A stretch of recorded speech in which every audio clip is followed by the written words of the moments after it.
Welcome, traveler of the quiet hours.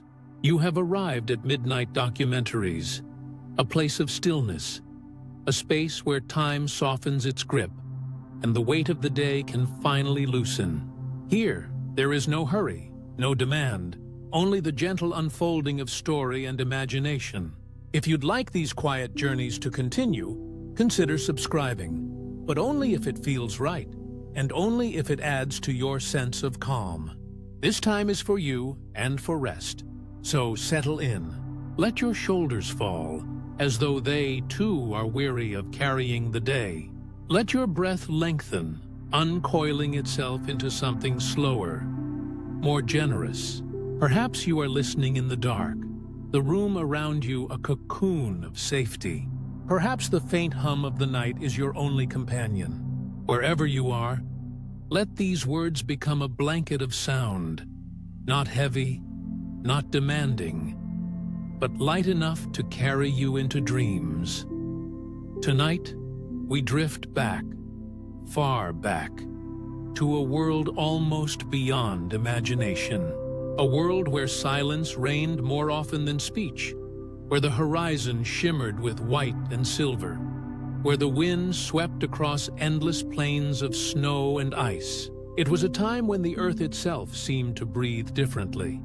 Its pulse slowed, its landscapes dressed in frozen robes. Vast sheets of ice stretched across continents, carving valleys, shaping rivers, holding oceans captive in their cold embrace. To picture it is to picture a different earth, one that feels both familiar and alien. There were forests and rivers, yes, but they huddled at the edges of frozen dominion. There were mountains, but their crowns lay buried beneath centuries of falling snow. There were skies, but their light was gentler, filtered through veils of mist and frost. Imagine standing in such a world. The crunch of snow beneath your feet, the hush of wind across a barren field, the weight of silence so complete that even your heartbeat might feel too loud. And yet, this is no tale of desolation. This is not meant to startle or to unsettle. For even in the deepest cold, life persisted.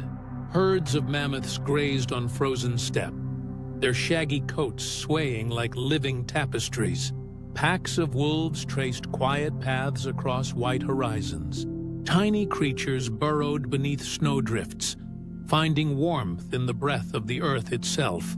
And above all, human beings, fragile, inventive, endlessly resilient, learned to kindle fire, to make tools, to tell stories that flickered on cave walls long after the flames went dark. What did it mean, then, to live in an age of ice? What was it like to wake each morning with the world draped in silence, to follow the migrations of animals as though they were rivers of survival, to see the sky not as backdrop, but as promise and warning? These are the questions we will drift through together, slowly, gently, like a river beneath thin ice. Our story will move. But before the story deepens, pause for a moment. Notice the rhythm of your own breathing. Notice how it mirrors the slow exhale of glaciers across continents, the patient rise and fall of oceans that once stood lower than they do now. Time in this telling does not rush. Time is a patient companion, willing to sit with you in the quiet, to remind you that everything, mountains, rivers, lives, changes at its own unhurried pace.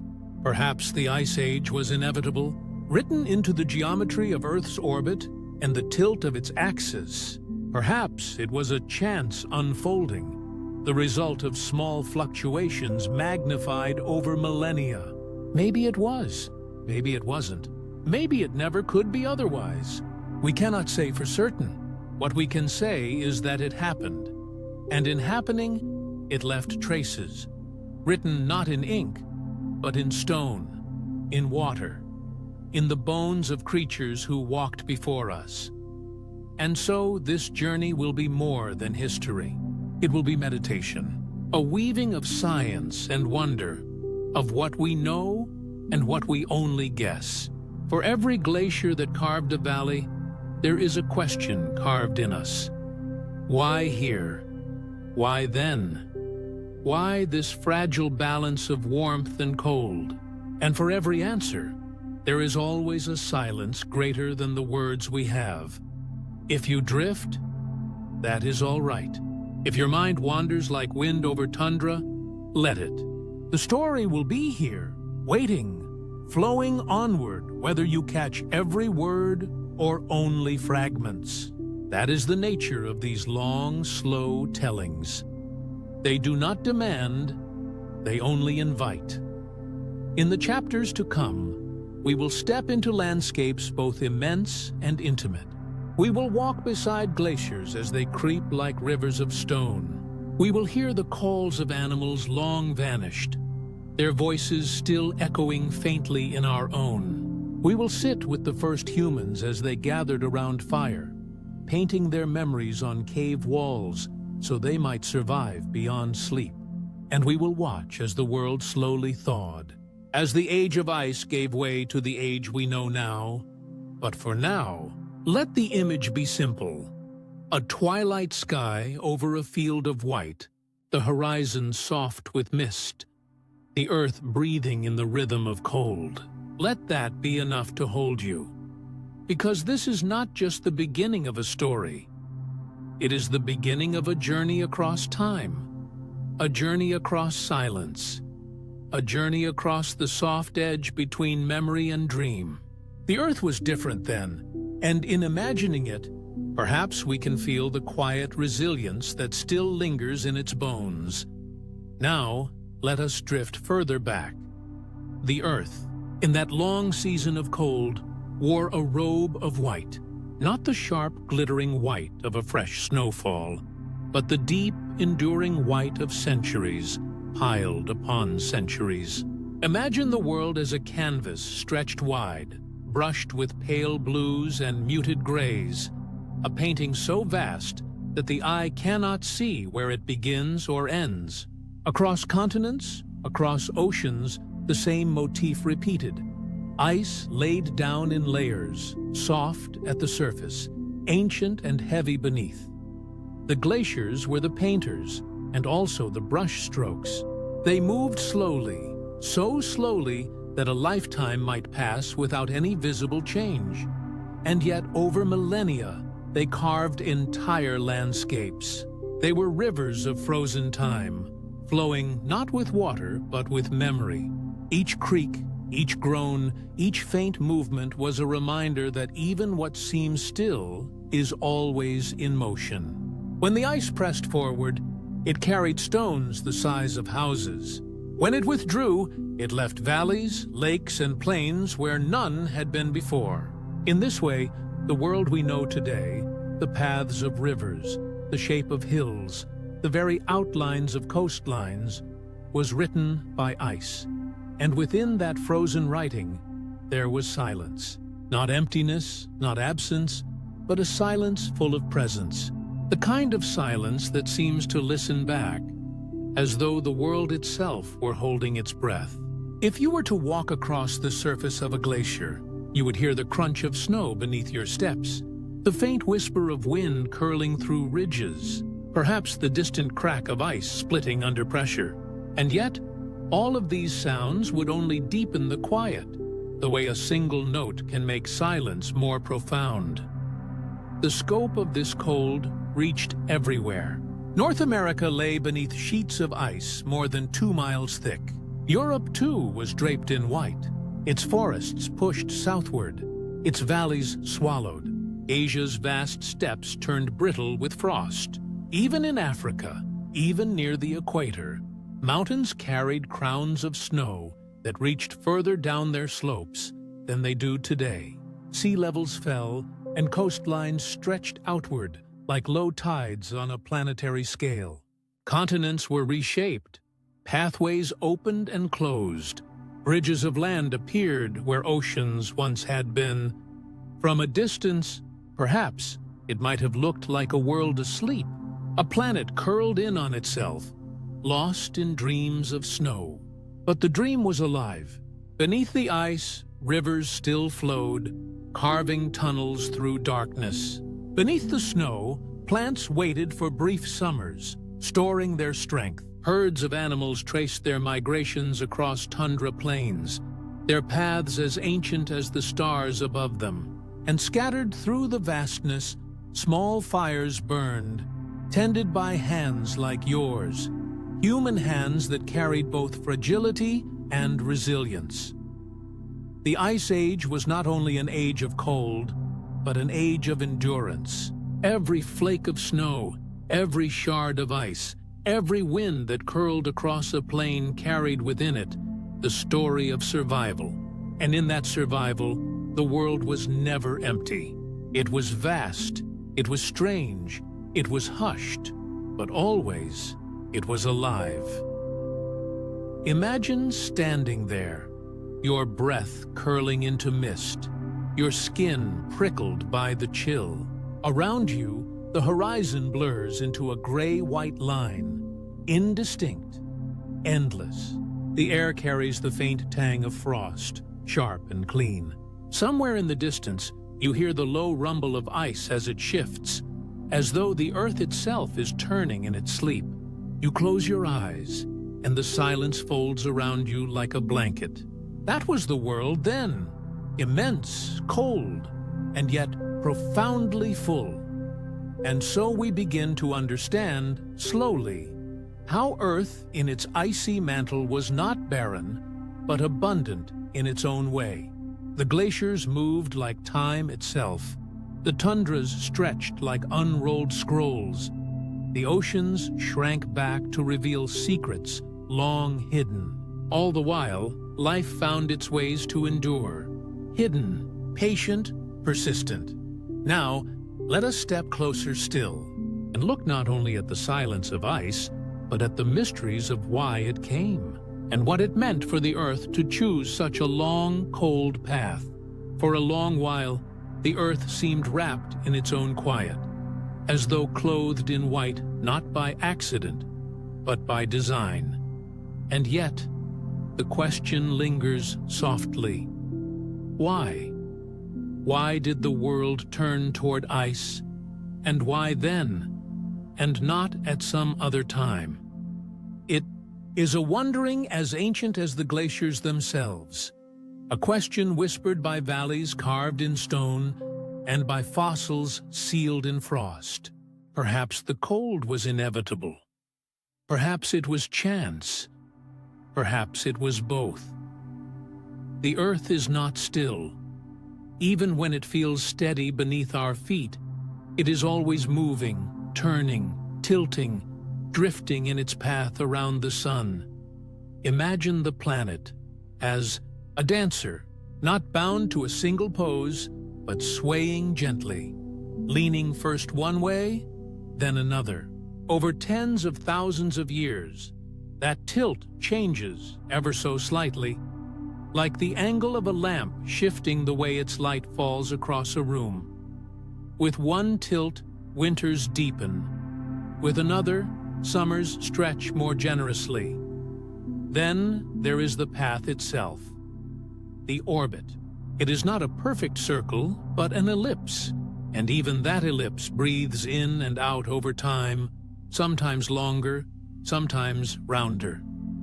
Imagine the Earth tracing this slow breath, sometimes drawing close to the sun, sometimes leaning away, always in rhythms we can barely grasp. Add to this the slow wobble of the axis, like a spinning top that leans one way and then another, shifting the timing of seasons, altering which hemisphere leans into warmth and which into cold. These are the Milankovitch cycles, though the name matters less than the image. Earth as a slow clock, its gears turning not in minutes or hours, but in millennia, each movement subtle, each adjustment barely perceptible in the span of a human life. Yet, together, over ages, they reshape the face of the planet. And so the Ice Age unfolded. As the tilt leaned, as the orbit breathed, As the axis wobbled, sunlight itself shifted. Not in an instant, but in increments so small they could never be felt day by day. Northern summers grew cooler. Winters lengthened their hold. Snow lingered on mountaintops, and little by little the balance tipped. What once melted remained. What once flowed as rivers of springtime stayed frozen. Ice, patient and persistent, began its long, quiet march. Maybe it was destined, written into the mathematics of orbit and angle, an outcome the planet could not escape. Maybe it was coincidence, a confluence of small events, a volcanic shadow here, an ocean current there, that nudged the Earth past some unseen threshold. Maybe it was, maybe it wasn't. Maybe it never could be otherwise. We cannot know for certain. What we can know is that the Earth is shaped by cycles larger than ourselves, cycles that move too slowly for our senses, too gently for our memories. To imagine them is to stretch the mind, to hold in thought not only years or centuries, but hundreds of millennia.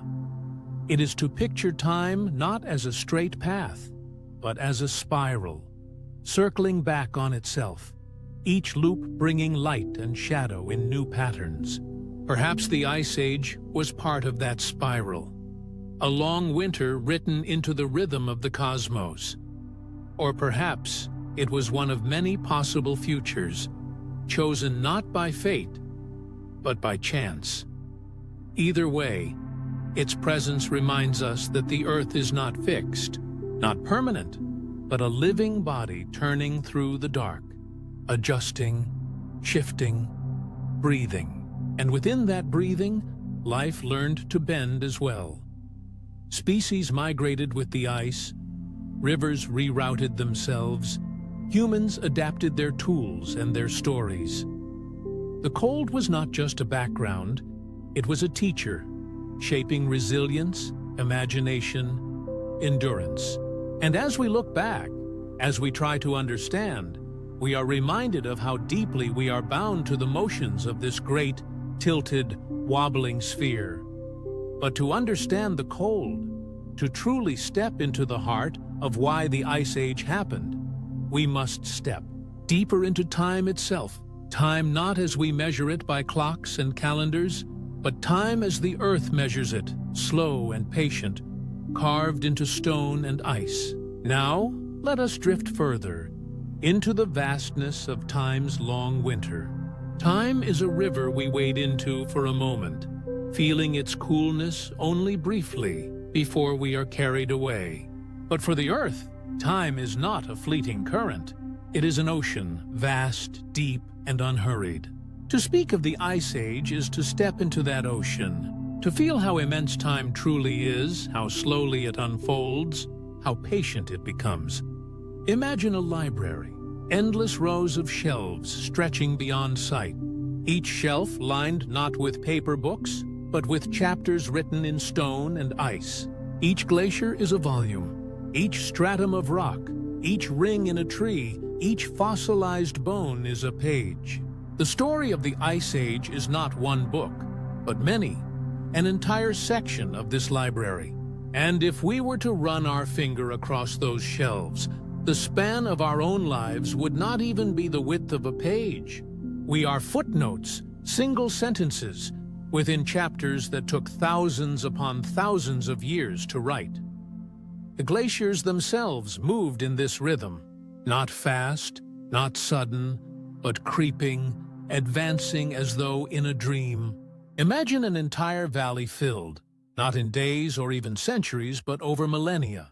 Ice sliding forward not as a wave, but as a breath drawn so slowly you could never notice it in real time. Only when centuries had passed could the difference be seen. A mountain swallowed, a forest buried, a river diverted by the patient hand of frozen water. Compared to this, our own span of years is no more than a spark against the dark. A human lifetime is perhaps 80 years, less than a single blink in the eye of a glacier. By the time one person is born, grows, lives, and dies, the ice may have moved only the length of a village street. 10 generations may pass, and still the glacier's front would be visible from the same hillside. The Earth's changes are written in slow ink, far slower than any story we tell ourselves in our days and decades. And yet, there is a kind of reassurance in this slowness. The pace of geological time does not hurry. It does not demand. It waits, always. Patient, steady, constant. When we allow ourselves to rest in this awareness, something inside loosens. Our worries, so urgent in the span of a day, begin to feel lighter, less pressing, as though they were whispers in a much greater silence. The glaciers teach us this. Endurance. They remind us that change is real, but it need not be rushed. It arrives in its own hour, whether we notice or not. Picture yourself standing at the edge of such a glacier, in the deep stillness of an ice age evening. The air is cold, sharp, and yet the silence is softer than any lullaby. The ice before you has been here for 10,000 years. It will remain for 10,000 more. Its patience dwarfs your heartbeat, but in that recognition is calm. You are small, yes, but you are also safe. The Earth holds you in its vast embrace, steady in its slowness. If geological time is a library, then our own stories are the smallest notes in its margins. And yet, there is beauty in this too, for we are the readers, the listeners, the ones who pause long enough to wonder. We cannot stretch our lives to meet the span of glaciers, but we can touch them with imagination. We can press our palms to their frozen faces and know that we are brushing against eternity. Think of patience as ice itself, transparent, solid, enduring. Just as water gives up its fluid rush to become frozen stillness, we too can let go of urgency. We too can allow ourselves to rest, to settle, to be unmoving for a while. In this way, the glaciers are teachers not only of history, but of peace. The Ice Age was not one moment, but many winters strung together like beads, each lasting longer than empires, longer than civilizations, longer than the stories of kings and queens. Whole species rose and vanished beneath their watch. Mountains were reshaped, oceans redirected, landscapes remade.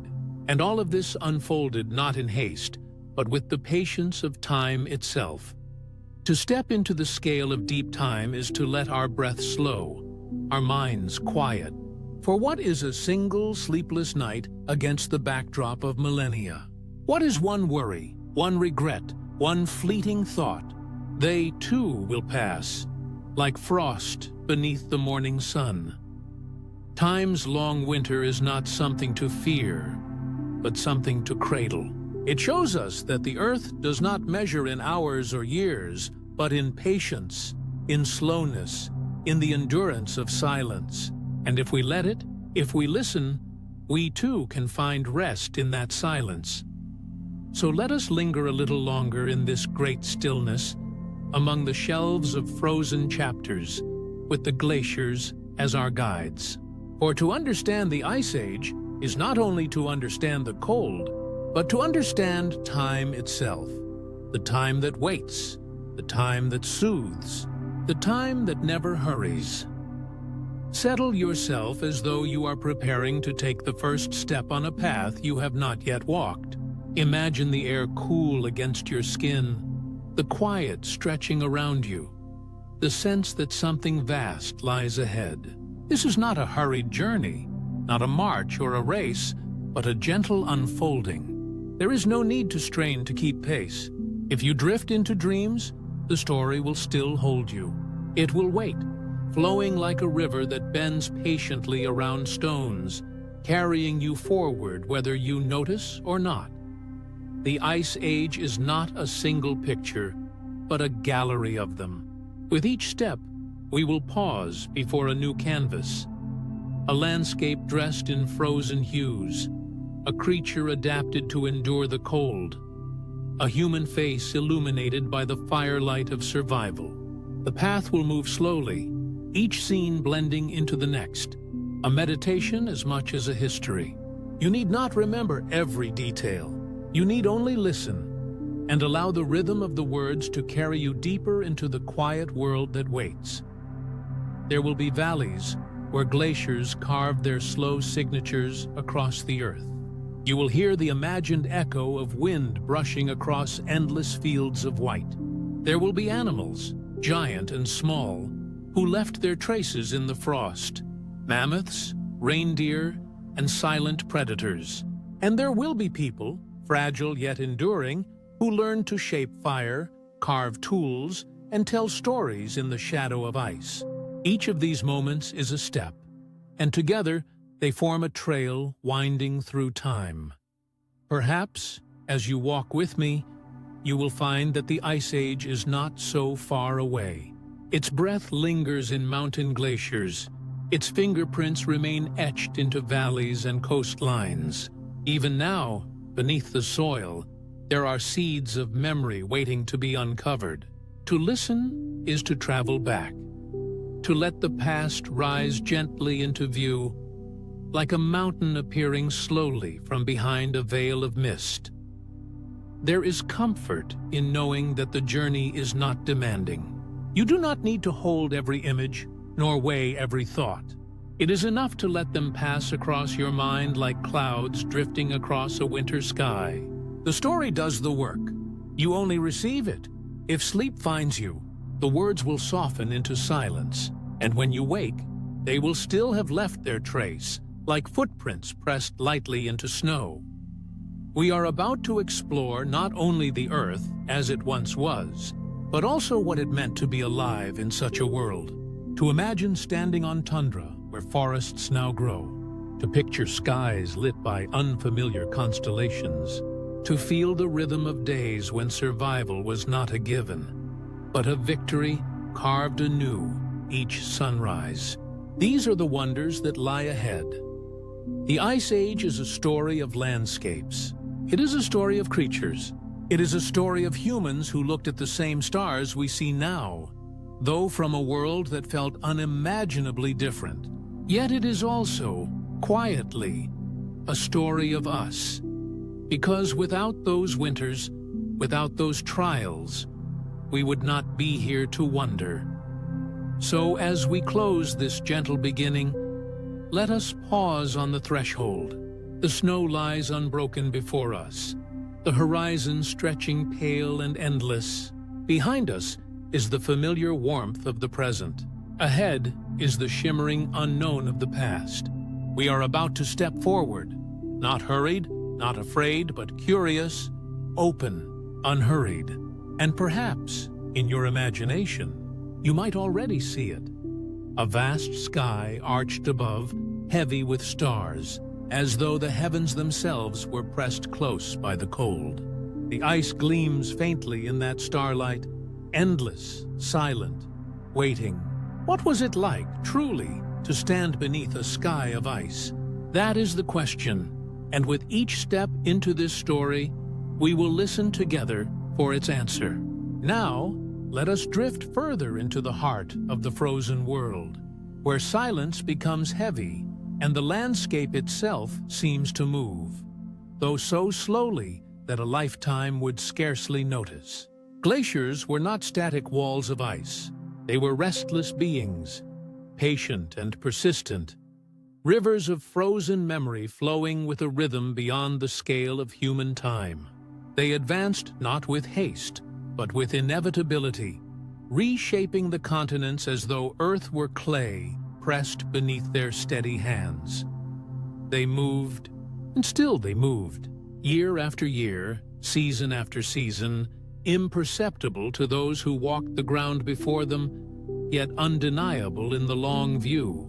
To imagine a glacier is to imagine a body both solid and liquid, a paradox in motion. On the surface, the ice may appear unmoving, hard as stone, but deep within, it yields and shifts, grains of frozen crystal sliding against one another like pages slowly turning in a heavy book.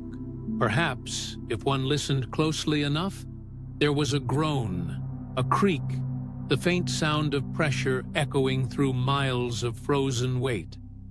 These rivers of ice carried with them fragments of mountain and memory. Stones, once anchored to cliff sides, became passengers caught within the flow.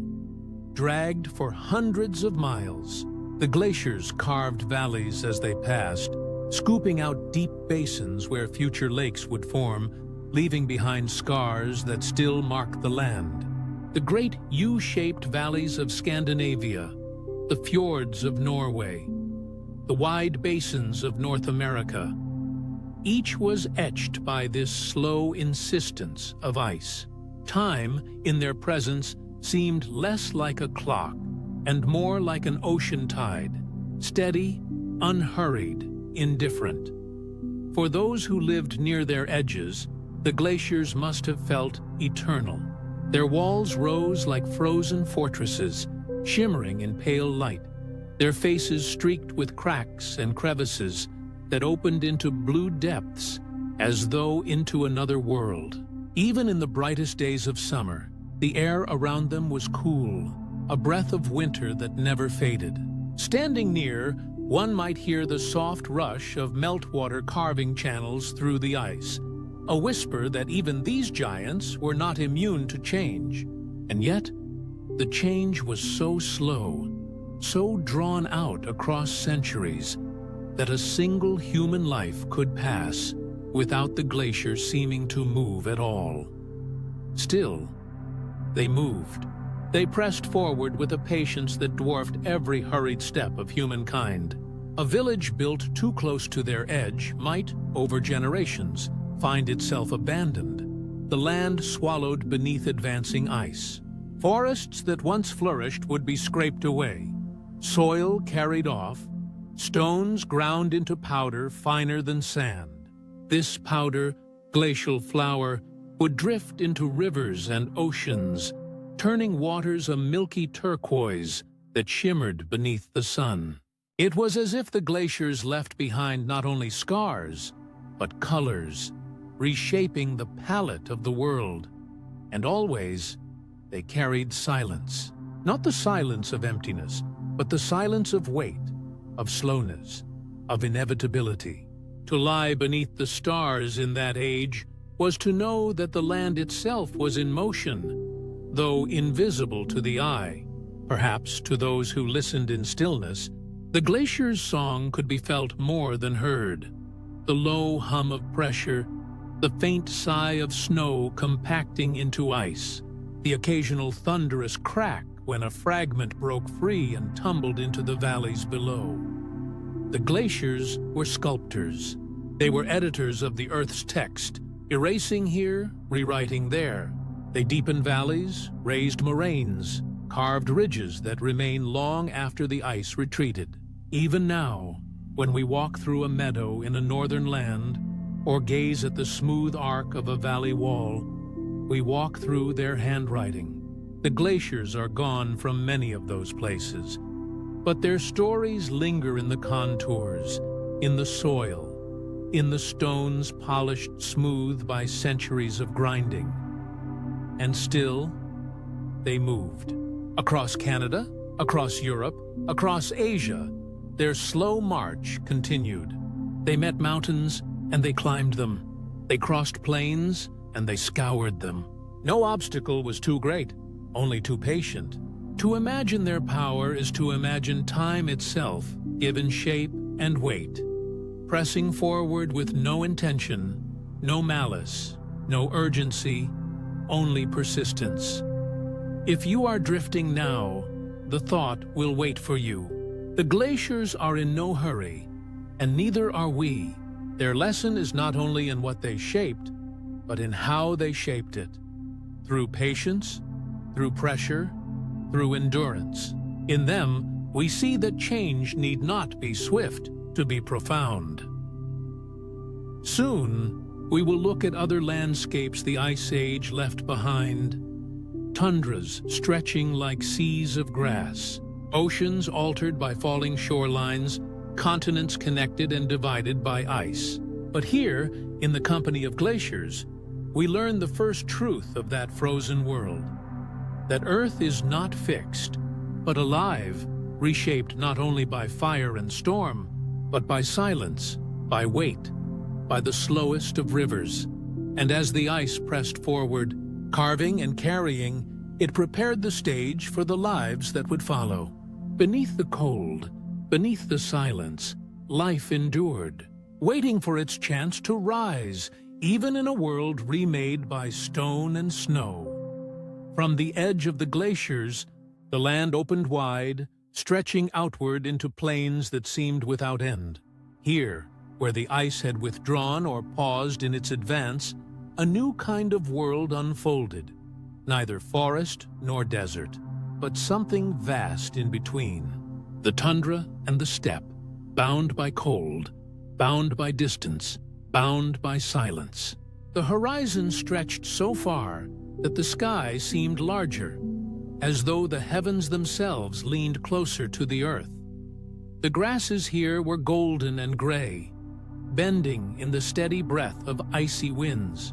They waved not in haste, but in a rhythm that matched the slow turning of the seasons.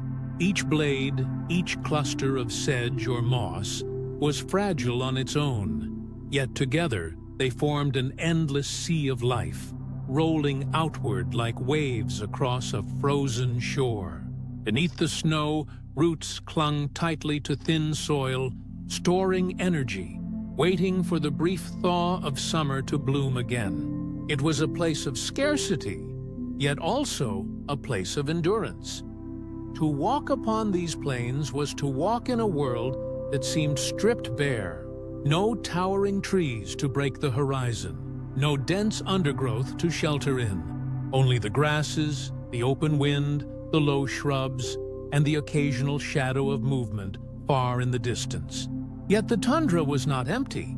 It held a quiet beauty, a starkness that revealed every sound, every footstep, every call carried far through the air.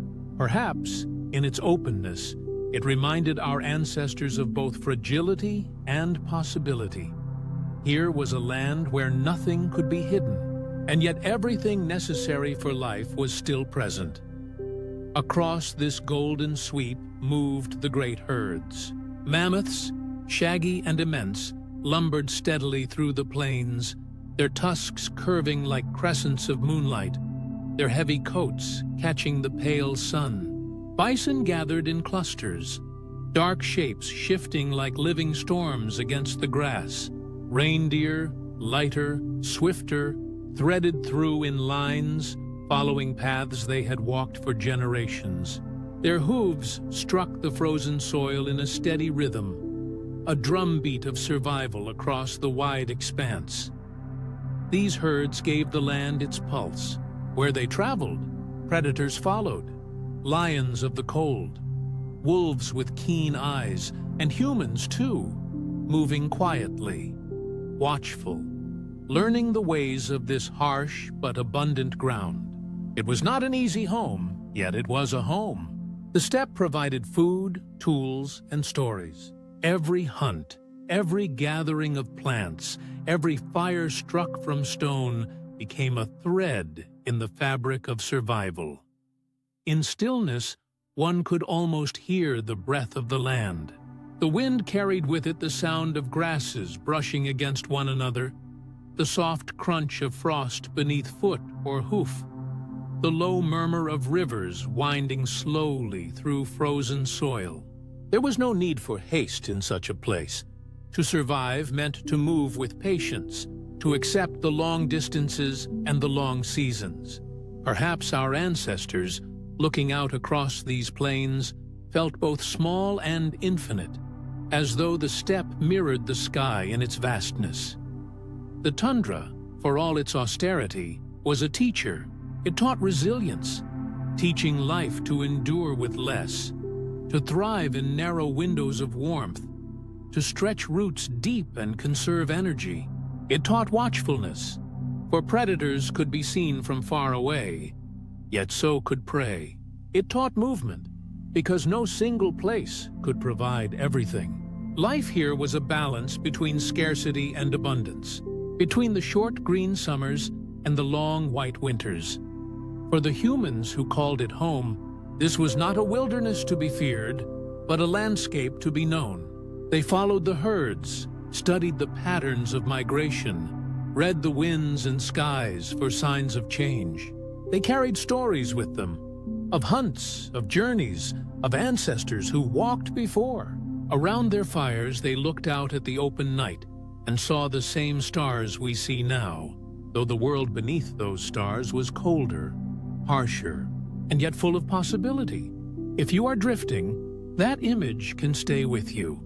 An endless plain beneath a canopy of stars, golden grasses whispering in the night wind, herds resting, fires flickering, people huddled close, telling stories that bound them to one another and to the land.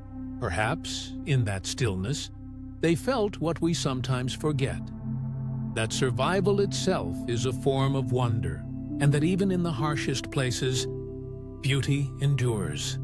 Soon, we will wander further into these landscapes, exploring not only the plains but the shifting seas and the coastlines altered by ice. But here, for now, let the image linger.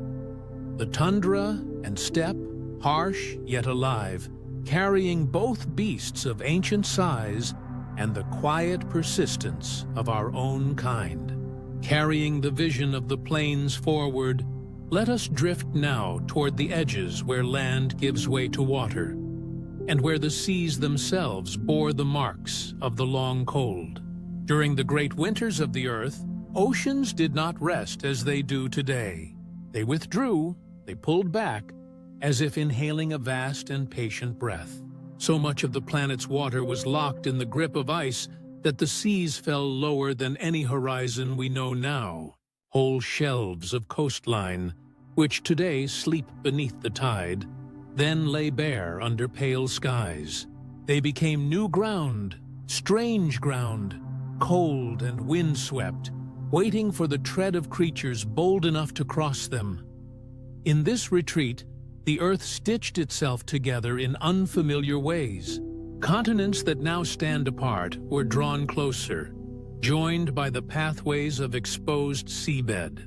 The most famous of these bridges stretched between Siberia and North America, a frozen corridor known as Beringia. There, the sea pulled back hundreds of miles, and in its absence rose a broad plain of tundra and grass, sometimes rich, sometimes barren, yet always immense. For millennia, it lay waiting, a silent invitation across what would, in other ages, be impassable ocean. We can imagine the first cautious steps upon it.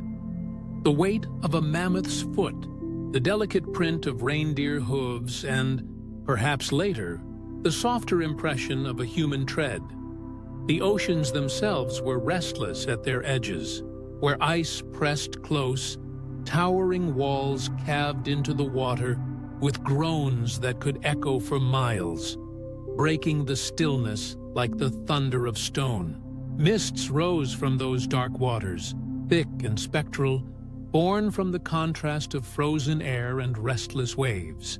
If you stood at such a shoreline, you might hear nothing but the breathing of the sea, slow, tidal, like the exhalation of some giant hidden beneath the surface.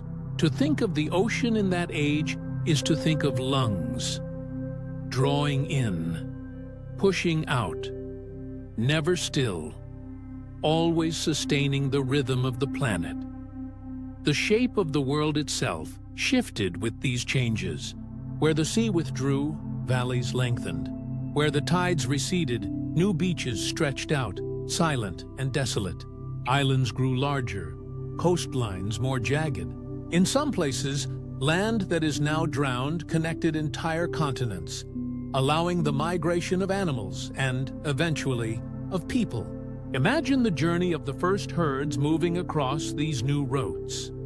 Bison spreading across vast distances, mammoths trailing their tusks through wind-scoured grass, predators following in patient silence, and behind them, perhaps far behind, the ancestors of humanity, watchful and enduring, following the same uncertain trails. To picture such an ocean is to see not blue, sunlit waters, but deep, almost black expanses, heavy with cold. They did not sparkle as much as they brooded, their surfaces broken by sheets of floating ice. Waves rolled slow and sluggish, as if even water itself had grown tired under the weight of endless winter. Along these coasts, there would be few sounds, but the calls of seabirds, the hollow groans of ice, and the whisper of wind dragging across frozen sand. Yet, within this starkness, life persisted. Seals basked on floes, whales moved beneath, and fish still swam the depths, indifferent to the rise and fall of continents above. If you close your eyes, you might imagine standing upon the raw edge of such a world. The horizon would seem farther, stretched out by the absence of sea. The air would taste sharp, salted and cold, carrying the bite of ice on every breath. To your right, perhaps, a wall of glacier, radiant with pale blues and hidden cracks. To your left, the open tundra stretching into silence. And before you, the ocean, retreating, advancing, breathing in its own slow rhythm. It is strange to think how different the map of Earth looked then. So much of what we now take as fixed, the placement of coastlines, the shapes of islands, the gulfs and channels, were fluid, shifting with the cycle of ice. The Earth was sketching and erasing in long strokes, a cartographer of patience, redrawing its boundaries not with ink, but with tide and frost. In this sense, the oceans were storytellers as much as they were barriers. They wrote sagas of migration, of survival, of journeys across land that would later vanish without a trace. Perhaps one of the most haunting thoughts is that beneath the modern seas, these old landscapes still lie hidden. Valleys carved by rivers still snake beneath the waves. Forests once grew where fish now swim. If the oceans were to pull back again, entire lost countries would re-emerge. Landscapes our distant ancestors once crossed, but we have never seen. They are there, silent and unseen, waiting under the weight of water. And so, the oceans at the edge of cold remind us of impermanence. They remind us that the Earth itself breathes in rhythm so vast that we can scarcely follow. To human eyes, the tide is daily. To the eyes of deep time, the tide is measured in millennia, seas swelling and shrinking with the heartbeat of glaciers. It is a breath we may never fully comprehend, yet we are held within it, just as gently as we are held within our own inhalations and exhalations. If your mind drifts now, let it drift upon that image, the sea as a vast lung, drawing in, releasing, shaping the contours of the world. The rhythm will be waiting when you return. Soon, we will wander closer into the landscapes carved not by water, but by ice itself, and see how the frozen walls sculpted valleys and mountains that remain even now. For the story of the Ice Age is not only of oceans retreating, but of stone itself being remade under the weight of endless winter. From the edges of the darkened seas, the gaze turns inland, rising toward the spine of the continents where mountains stood, steadfast and unmoving, yet altered all the same by the great winter's breath. In that age, the ranges we know today were already there, though their faces looked different beneath the cloak of ice. They were guardians of stone, their summits wrapped in silence, their valleys filled with glaciers that moved with glacial patience, carving deeper paths as centuries passed, like drifting snowflakes.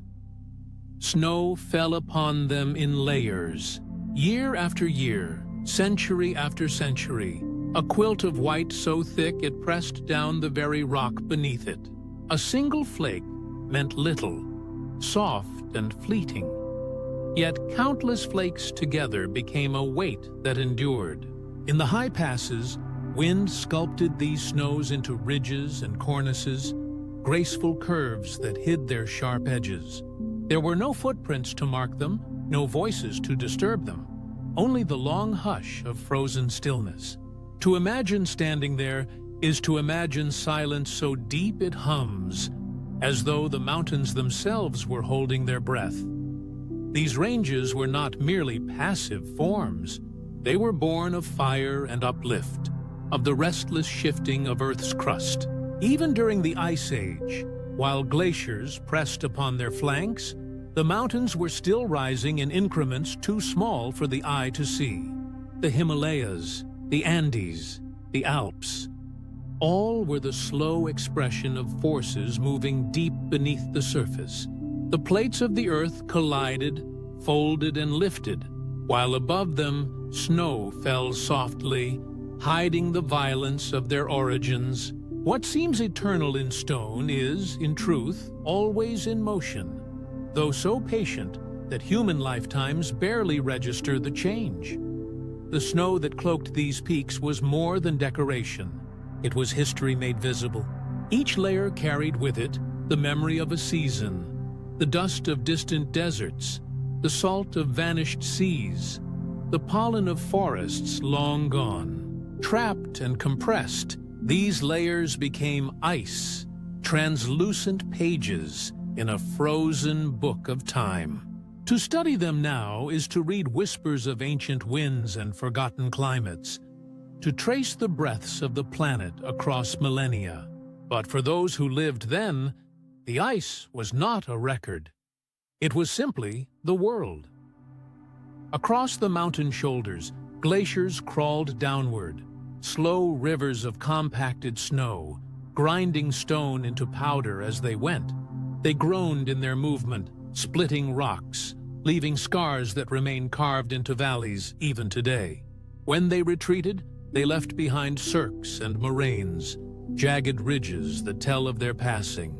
To the creatures of that age, these formations were no geological terms but landscapes of survival, places where snow leopards stalked, where ibex and mountain goats picked their way along narrow ledges, their hooves sure even on ice-slick stone. It is easy to think of these frozen ranges as lifeless, yet life persisted. Birds wheeled above, their wings cutting through thin air.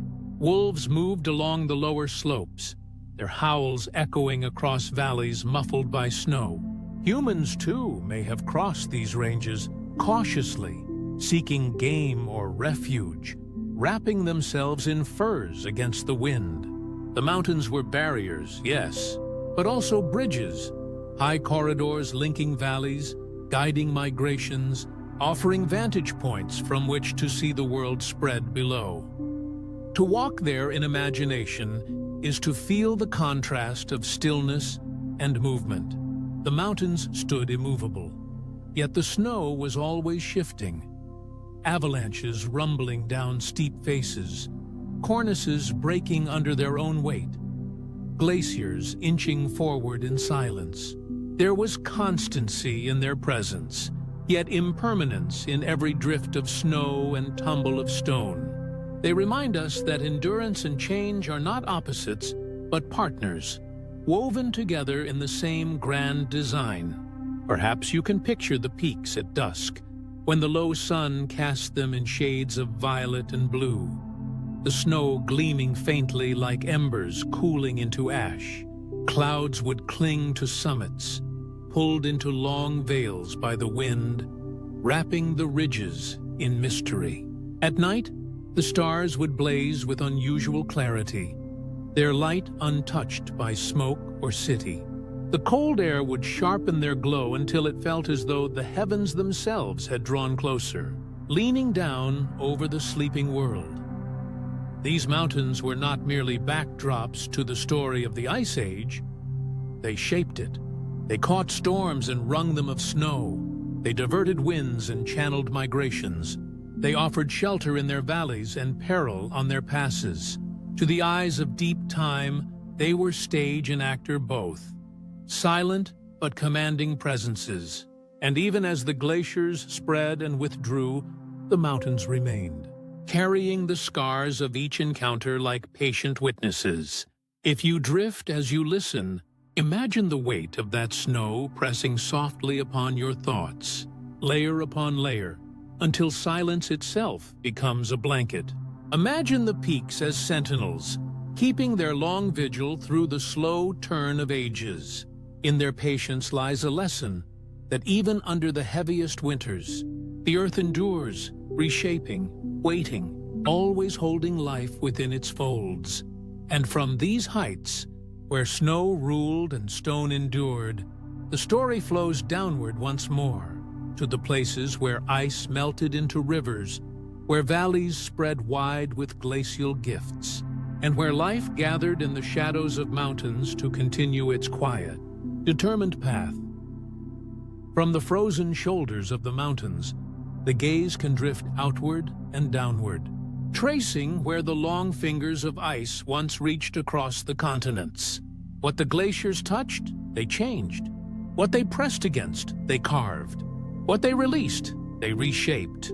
In this way, the Ice Age was not only a season of cold, but a sculptor of the very stage upon which all later life would play. The earth was rewritten in slow strokes. Every valley and every lake, a word formed in ice. Imagine the glaciers as artists, with tools of pressure and patience, moving not in hours, but in millennia.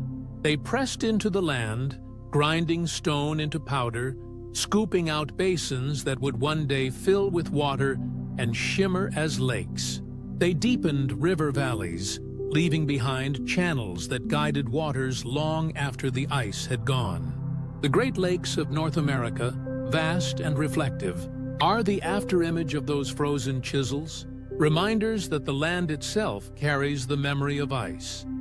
It is tempting to think of erosion as destruction, but the glaciers were both destroyers and creators. They scraped the land bare, yet in doing so they made it anew. They flattened plains where forests would later spread, carved fjords that would cradle the sea, hollowed depressions where wetlands would bloom. Each retreat left gifts, fertile soils rich with groundstone, boulders carried far from their origins, valleys shaped to catch the flow of rivers. To walk across such places now is to step across a palimpsest, where one text of the earth has been erased and overwritten, yet faint traces of the old lines still linger beneath the new. Earth as artist, earth as eraser. The metaphor holds gently, for both are true. In some places, the glaciers smoothed and softened, rounding the land until it seemed polished by a celestial hand. In others, they scoured so deeply that cliffs and sharp ridges stood exposed, scars of the pressure they once bore. It was not random but patterned, guided by the hardness of rock, the angle of slope, the persistence of cold. What appears to us now as natural beauty, meandering rivers, glittering lakes, valleys that open into plains, were once problems the ice was solving, puzzles it unraveled with patience beyond imagining.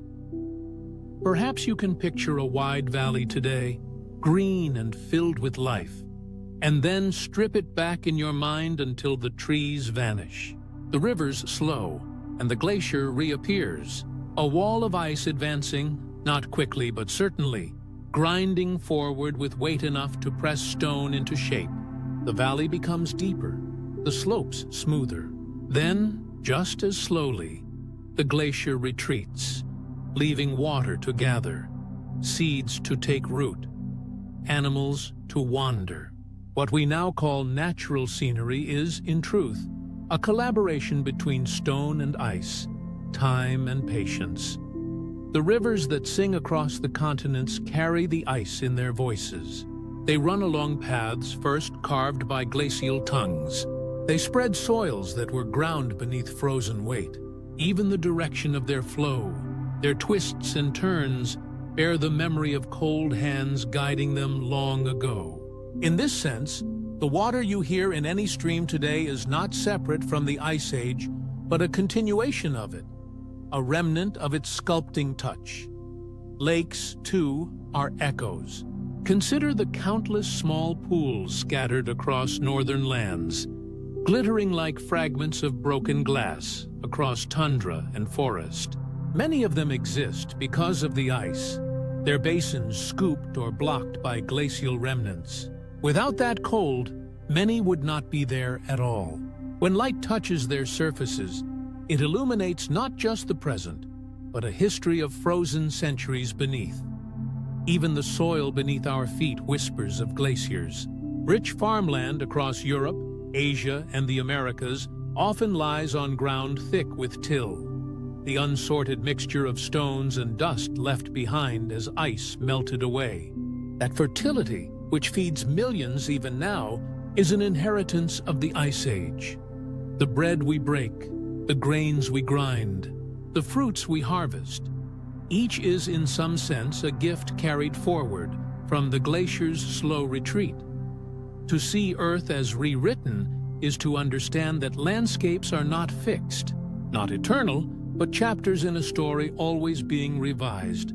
The hills we climb, the plains we cross, the rivers that shape our cities, none of these would look as they do without the hand of ice upon them. And though the glaciers have retreated for now, their marks remain, like handwriting pressed into paper so firmly that even when the ink is gone, the indentations remain. If you close your eyes, you might sense those traces around you even in familiar places. The curve of a valley, the depth of a lake, the way a river turns suddenly, each is an echo of an ancient force.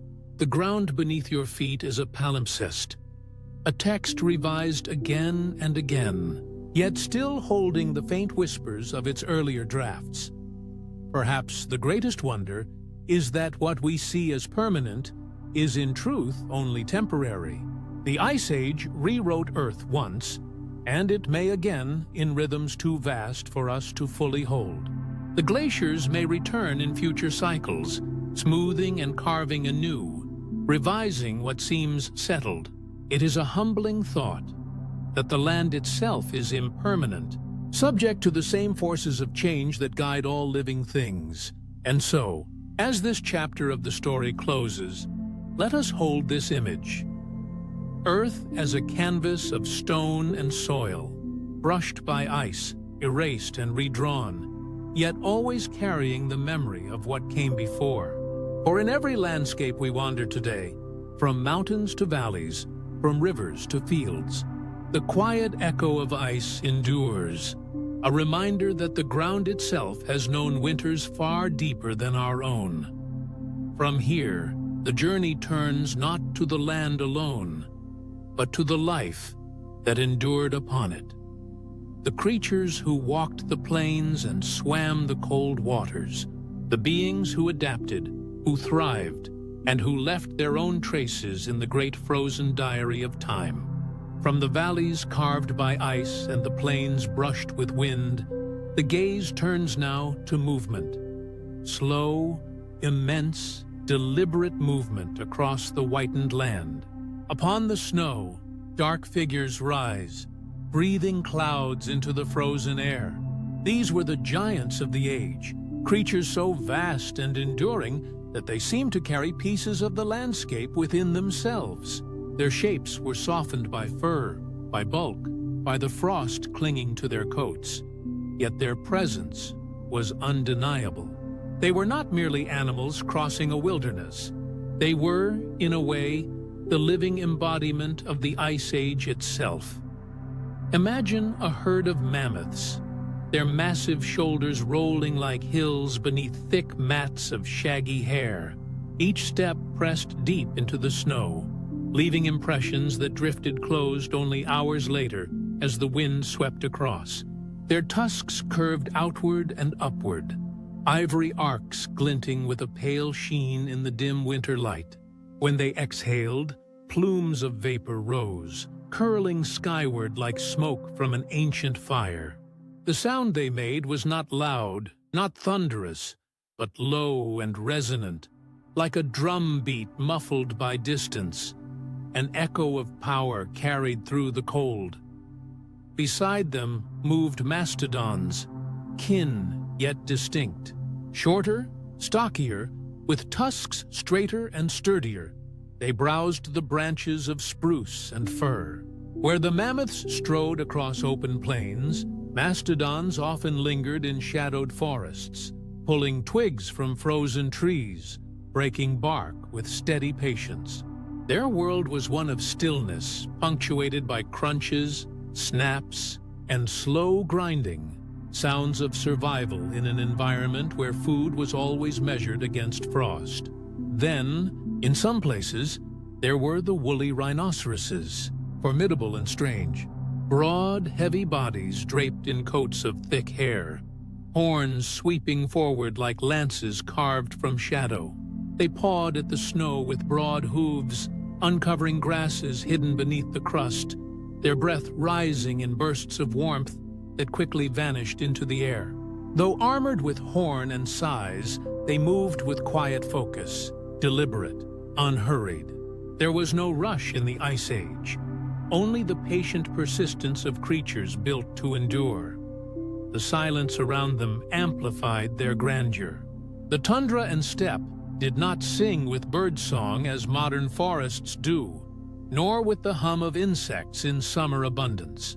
Instead, the soundscape was sparse, wind whispering across endless snow, the creak of frozen branches, the muffled thud of giant feet. Against such a backdrop, the very presence of these animals became almost ceremonial, as if each step were part of a ritual of survival. It is difficult not to see them as guardians of the age. Their fur captured the colors of the land, russet, gray, tawny gold, sometimes nearly black, mirroring the grasses, stones, and shadows of the icy plains. They carried warmth within themselves, thick layers of fat and hair against the cold, but also a kind of symbolic warmth, a reminder that life endured, that even in the deepest winter, breath still rose, muscles still moved, and eyes still watched. Perhaps their scale itself was a form of defiance. To grow so large in a world so harsh seems almost paradoxical. Yet it was the vastness of their bodies that helped them survive, holding heat against the bite of the wind, storing reserves for lean times when food lay buried or scarce. Their herds formed small, moving ecosystems, stirring the snow, scattering seeds, leaving trails that others might follow. In their quiet persistence, they became architects of their world, shaping it not through conscious design, but through the slow rhythm of their existence. You, drifting now, may picture one of them pausing on the steppe, trunk lifted into the frozen air. The mammoth tests the wind, senses carried in sense unseen. Around it, calves huddle near mothers, their smaller forms still immense compared to most life around them. They play, they stumble, they learn to use trunks and tusks, while older bulls wander apart, their silhouettes fading into the distance. In these moments, the herd is both fragile and eternal, bound by bonds of care as much as by instinct. The woolly rhinoceros lowers its head, scraping snow with horn and hoof. Perhaps the sound seems sharp in the stillness, yet it is not jarring, only steady, rhythmic, a reminder of determination. Each scrape uncovers what lies beneath, a hidden meadow in miniature, enough to sustain a body built for endurance. And when it lifts its head again, frost clings to its muzzle, a crown of ice for a creature already carrying the weight of survival. The mastodon, meanwhile, leans against a tree, snapping a branch with practiced ease. Bark splinters, wood cracks, and the sound carries across the forest. Yet the rhythm of chewing is slow, meditative, almost thoughtful. These were animals whose lives spanned decades, whose memories stretched across landscapes, who returned to familiar places in cycles that echoed the turning of the earth itself. We cannot know precisely how they moved, how they interacted, how their sounds carried through the air. The fossils give shape, the frozen remains give texture, but imagination fills the silence. Perhaps their herds shifted with the seasons, drifting south in winter, returning north when the land softened. Perhaps they crossed frozen rivers with caution, sensing the strength of the ice. Perhaps, in the dim light of a winter dusk, they gathered close, sharing warmth in the unspoken language of presence. To see them now, in memory and reconstruction, is to glimpse both majesty and fragility. For though they were immense, though they seemed eternal, they were as bound to the cycles of time as glaciers and rivers. Their endurance was remarkable, but not infinite. They remind us that scale does not promise permanence, that even the giants of snow and silence could not stand forever against the slow shifting of climate and the passage of ages. And yet, within their story lies a reassurance. Life does not vanish easily. It adapts, it endures, it reshapes itself. The mammoth, the mastodon, the woolly rhinoceros, they were threads in a larger tapestry, woven into the Ice Age, and, through echoes in memory and bone, still woven into us. Their image endures not only in the frozen soil, but in our imagination, in the landscapes they shaped, in the soils they enriched, in the rivers and valleys that once knew their tread. So let the image linger, a herd crossing an open plain, their massive forms softened by drifting snow, their breath rising in clouds that dissolve into the sky. They are gone, yet not gone. They remain in stone, in soil, in us. Soon, the story will turn to other companions of the cold, creatures less immense, but no less remarkable, who also found ways to survive beneath the endless winter sky, carrying that vision of immense herds into the hush of a wider stage. Another rhythm emerges in the frozen world, the quiet, deliberate movement of those who followed, the watchers and the hunters. Where mammoth breath misted in the air, other shapes lingered just beyond the edges of sight. They too were part of this balance, woven into the silence like shadows that breathed. To think of the Ice Age is to picture vast plains of white. But upon that canvas walked not only the gentle giants of fur and horn. There were also the predators, guardians of equilibrium, creatures that reminded the world that even in stillness, life is carried forward by the tension between survival and surrender. Step for a moment into that silence. Imagine the snow crust crunching softly beneath wide paws. Imagine a body crouched low, its weight shifting so lightly that the surface barely responds. The saber-toothed cat, with its curved ivory blades extending beyond the lip, moved in this way, both delicate and immense. Its power was coiled rather than displayed, held back until the moment the frozen plain called for it.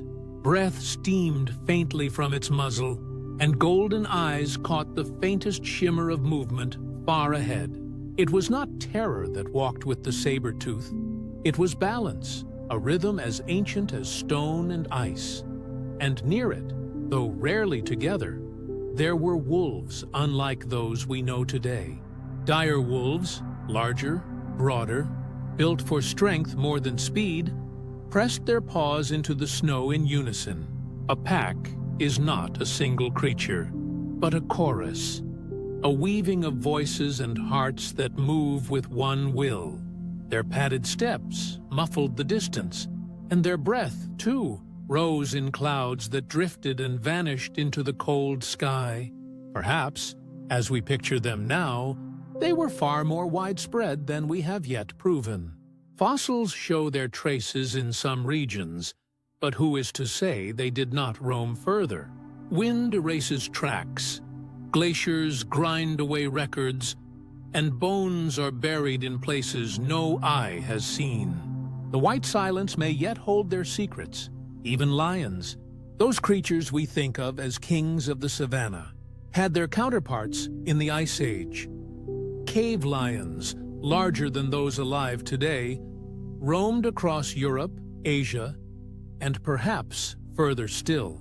Imagine them not basking beneath golden heat, but stepping carefully across a frozen slope, their fur heavy, their bodies lean with hunger and patience.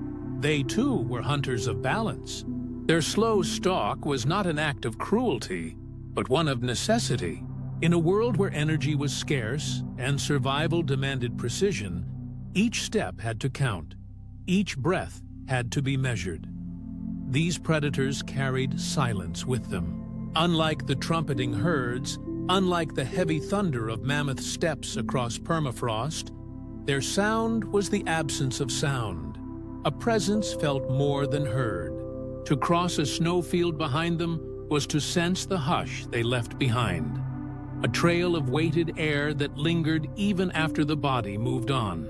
You, listening now, drifting perhaps, can imagine how it must have felt to be a watcher in that age, to feel your skin prickle, though nothing stirred in sight, as if the land itself whispered of unseen eyes. The Ice Age was not a realm of terror, though. It is easy, from a distance, to cast predators as villains, to imagine fangs and claws as instruments of fear. But out on those frozen plains, balance depended on them. The herds that roamed in their thousands might have grown too many without the quiet culling of hunters. The grasses might have worn thin, the snow-bound valleys stripped of their delicate stability. Life thrives not in absence of death, but in its measured presence. Predators carried out a task as old as time, ensuring that the pulse of the land kept steady, that one heartbeat did not drown out another. Perhaps these predators roamed in places we do not expect. Some scholars suggest their ranges stretched farther south during colder years, following herds into lands not usually bound by ice. Others imagine their prints beside rivers now long shifted, their shapes briefly outlined in mud before the next flood erased them. In this way, they remain more than their bones, more than the fragments in museums. They remain possibilities, open doors into landscapes half seen and half dreamed. There is something haunting in the thought of those saber teeth glinting in pale light, or a wolf's silhouette stretching against the horizon's last glow. Yet haunting does not mean frightening. It is a reminder of depth, of a world textured by presences that walked beside giants and kept the scales in quiet equilibrium. If the mammoth was the breath of the plains, the predator was the pause between breaths, the stillness that let the rhythm continue. Imagine for a moment how it might have looked from above. A frozen valley, herds moving in threads of brown and gold across white expanses, and behind them, in deliberate arcs, the shadows of hunters keeping their distance. The land was a vast canvas, and the strokes were slow, deliberate, never hurried. Even predation was not frenzy, but ritual. Not chaos, but cycle. Each chase, each strike, carried weight. Not only for predator and prey, but for the grasses beneath, the snow crust above, the very lungs of the earth that breathe through oceans and wind. And so we see predators not as invaders, but as guardians of rhythm. Without them, the song of the Ice Age would lose its counterpoint, its grounding note. The giants might still have walked, but the balance would have faltered. The world has always needed both. The abundance of herds and the patience of hunters, the vast movement of life and the shadow that walks behind it. If your mind drifts now, let it drift on padded paws, over snow that does not betray each step. Let it drift in the hush of a lion's breath, in the shimmer of eyes that do not glare, but only watch. These presences were not enemies of the frozen world. They were part of its design, threads stitched into the fabric so seamlessly that to remove them would unravel the whole. Soon, as we continue, we will see how life in this age was not only carried by the giants and their watchers, but by smaller survivors as well. Creatures who burrowed, fluttered, or waited, each holding their place in the great stillness. But before we move on, linger here for a moment in the white silence where a predator's step is both a danger and a necessity, both a shadow and a keeper of balance. In that hush, the Ice Age still breathes. From the hush of great hunters and the shadow of immense herds, the eye is drawn downward into the smaller folds of the frozen world. Beneath the weight of ice and the echo of thunderous steps, there was another story unfolding, quieter, subtler, yet no less essential. The giants drew the gaze, and the predators held the balance. But it was the small ones, the hidden and the nimble, who often carried the thread of survival most securely through the turning of ages. Picture the snow not only as a surface, but as a veil, a coverlet beneath which life pulsed in secret. Beneath drifts that seemed lifeless, burrows threaded like hidden veins. Rodents dug chambers and tunnels where warmth, however faint, lingered against the bite of the cold above. Their bodies were small, their breaths rapid, their survival a dance of constant motion, nibbling seeds stored in caches, darting between narrow corridors, raising litters in silence, while storms howled overhead. In those tunnels, there was a steadiness.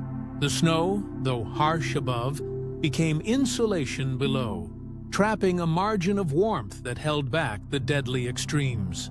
In the subnivean world, as it is sometimes called, the earth remained just warm enough for grasses to push faint shoots, for seeds to hold their promise, for tiny claws to scrabble unseen. These small creatures, nameless in the larger sweep of memory, were perhaps the truest survivors, for they endured not through might, but through adaptation. And in the air, another rhythm continued. The birds, light-boned and fragile, responded not with resistance, but with movement. They followed the seasons, retreating when the cold pressed too deep, returning when the land allowed. Migration is a kind of memory, carried not in words but in wings, a map etched in instinct across generations. Picture flocks lifting together, wings beating against the pale sky, vanishing into distance where warmth waited. And then, in time, returning, the same skies welcoming their silhouettes again. In this way, they became threads that stitched together places otherwise divided, linking south and north, warmth and cold, by their own determined flight. Not all birds fled, of course. Some remained, toughened against the frost, their feathers thickened, their bodies puffed to hold heat. They gleaned what they could. Berries hardened on branches, insects buried shallowly in bark, the scraps left behind by greater feeders. To watch them would have been to see resilience embodied in fragility. Every tilt of the head, every scratch at frozen soil was a wager placed on survival. And yes, even insects endured. It might seem improbable to imagine, but among frozen stems, in the cracks of stone, in the hidden shelters of fallen wood, insects persisted. Some waited in dormant forms, eggs hardened against the freeze, pupae sealed in protective cases, tiny bodies stilled almost to nothing until the thaw returned. Others found warmth in unlikely places, gathering in clusters that shared what little heat their small bodies could generate. To be so small, one might think, is to be powerless. Yet, it was often this very smallness that allowed survival, slipping through the gaze of predators, thriving in spaces too narrow for the cold to fully claim. Perhaps, in this balance, there is a quiet lesson. It was not the towering mammoth alone, nor the mighty cat, that ensured life would continue. It was also the mouse darting beneath snow, the bird that returned each spring, the insect waiting patiently for the frost to pass. Survival is not only a matter of size, of strength, or of teeth. It is a matter of resilience, of adaptability, of finding a niche where one can endure. If you pause here, drifting perhaps, you might feel the comfort of that thought, that persistence does not demand grandeur. Even in your own life, it is often the small, quiet adaptations that see you through, not always the grand gestures. The Ice Age reminds us of this truth, whispering it through burrows and wings, through the tremor of a tiny creature's heartbeat beneath snow. Consider the way these small survivors interacted with the giants. The herds stirred the soil, uncovered shoots, dropped dung rich with seeds that rodents gathered and stored. Predators left behind scraps of flesh that scavengers picked clean, feeding a web of lives too small to name. Even insects found sustenance in the remains of the great, continuing cycles that seemed invisible from afar but were vital up close. Nothing was wasted. Nothing stood alone. The great and the small moved together, each carrying part of the world's survival on their backs or in their wings. And when the giants fell, when mammoths grew fewer, when lions vanished, when wolves retreated, the smaller ones carried forward the line. They bridged the ages. They slipped through the cracks of extinction and emerged into the present. Their forms altered, but their presence intact. The mouse that burrowed then is kin to the mouse that darts now. The bird that crossed the frozen sky is ancestor to the bird outside your window. The insect hardened against cold, still whispers in the buzzing wings of summer. In this sense, the Ice Age never truly ended. Its echoes are alive in every small survivor we see today. The world may have warmed, the glaciers may have drawn back, but the same resilience that carved out existence in snow continues in the quiet persistence of life around us. So, as we drift onward, hold the thought that survival is not a spectacle, not always a show of might or majesty. Sometimes it is hidden, humble, almost invisible. Sometimes it is the warmth beneath snow, the wings on a long migration, the stillness of a creature waiting in frozen silence until the season turns. Soon, we will step further into this frozen tapestry to see how humans, too, found their place among giants and small survivors alike. But before that, let your mind rest for a while in the tunnels beneath the snow, where tiny hearts beat steadily in the dark, reminding us that endurance often belongs to the quietest voices of all. From the hush of burrows and the quiet beat of wings, another truth presses forward, a truth both somber and inevitable. Not all creatures who walked the frozen plains remained to greet the warmer days. Some faded, some fell. Some were lost so slowly, it was as if the world simply exhaled them away. Extinction was not always a thunderclap. It was often a whisper, a dimming, a candle blown out, not in anger, but in wind. The Ice Age was never a still picture.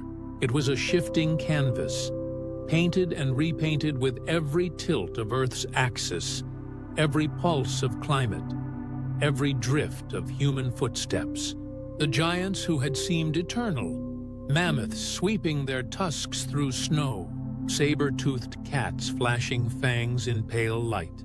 Great ground sloths lumbering like walking hills were, in the grand span of time, only temporary players.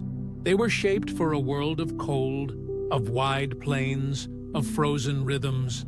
And when those rhythms changed, their forms no longer fit the song. Perhaps it was the warming climate that began their slow erasure. As the ice sheets retreated, forests crept into the tundra, closing the open spaces where herds once roamed.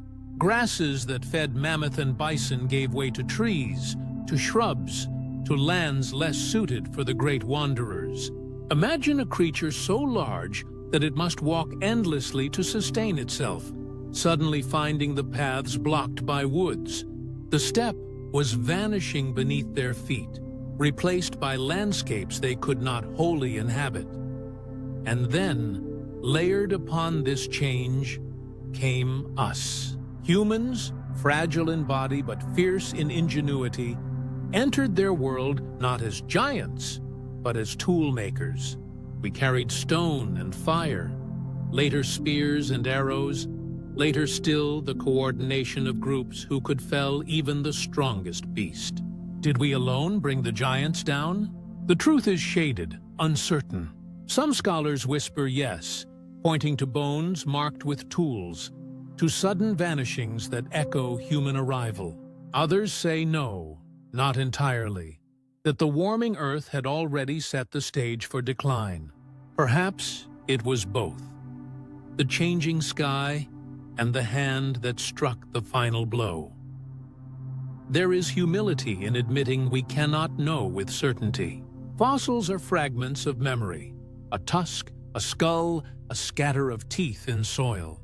These are pages torn from a book, and the story between them is faint, written in ink, blurred by time. We piece them together, carefully, gently, yet always with gaps that will never be filled. Was it hunger that tipped the balance, or frost receding, or sickness, or chance? Each possibility holds truth, and each fades before the silence of what truly was. Still, it is worth pausing in the mystery. Imagine the last mammoth of a herd, standing in a place where snow still clung, but where the wind was different, softer, less bitter. Imagine the last saber-toothed stalking prey in a valley where trees had begun to thicken, its own body carrying an inheritance of cold that no longer matched the new world. These last lives were not marked with ceremony. They were not seen as endings by those who lived them. They simply were. The final flickers of a lineage stretching back across millennia, gone before anyone thought to write their names. In this way, extinction is not only a scientific fact, but also a meditation on impermanence. All forms, however mighty, are bound to change. The earth writes and rewrites itself, sculpting with ice, with fire, with time. And in that rewriting, some stories close. Not out of malice, not out of judgment, simply out of the quiet turning of conditions, the subtle shifting of balances. And yet, as one candle goes dark, others burn brighter. The vanishing of one species opened space for another. When mammoths no longer roamed, forests thickened, sheltering new flocks of birds, feeding new grazers. When predators fell, smaller hunters spread, filling the niches left vacant. Life is never still, never halted. It is a dance, where steps are lost and steps are gained, where the rhythm of survival continues, even as the dancers change. If you are drifting now, perhaps you feel the echo of that rhythm in your own breathing. Each inhale, each exhale, is a small continuity, but also a reminder that nothing is fixed. Just as the earth reshaped itself, just as species rose and fell, your own life is part of a current, never frozen, always in motion. Some species endured, carrying their line into the present. The muskox still grazes tundra. The reindeer still crosses icy plains. The wolf, though changed, remains. They remind us that extinction is not the rule of all, only the fate of some. Adaptation is always possible, though never guaranteed. Those who shifted their diets, their habitats, their migrations, found footholds where others slipped. There is also an echo of tenderness in the fact that some vanished creatures linger in us, not in flesh, but in story. The mammoth, the saber-tooth, the great cave bear, they have never left the human imagination. Their bones, unearthed and puzzled over, became myths, became fears, became awe. To remember them is to keep them alive in a softer way, their absence teaching us reverence for presence itself.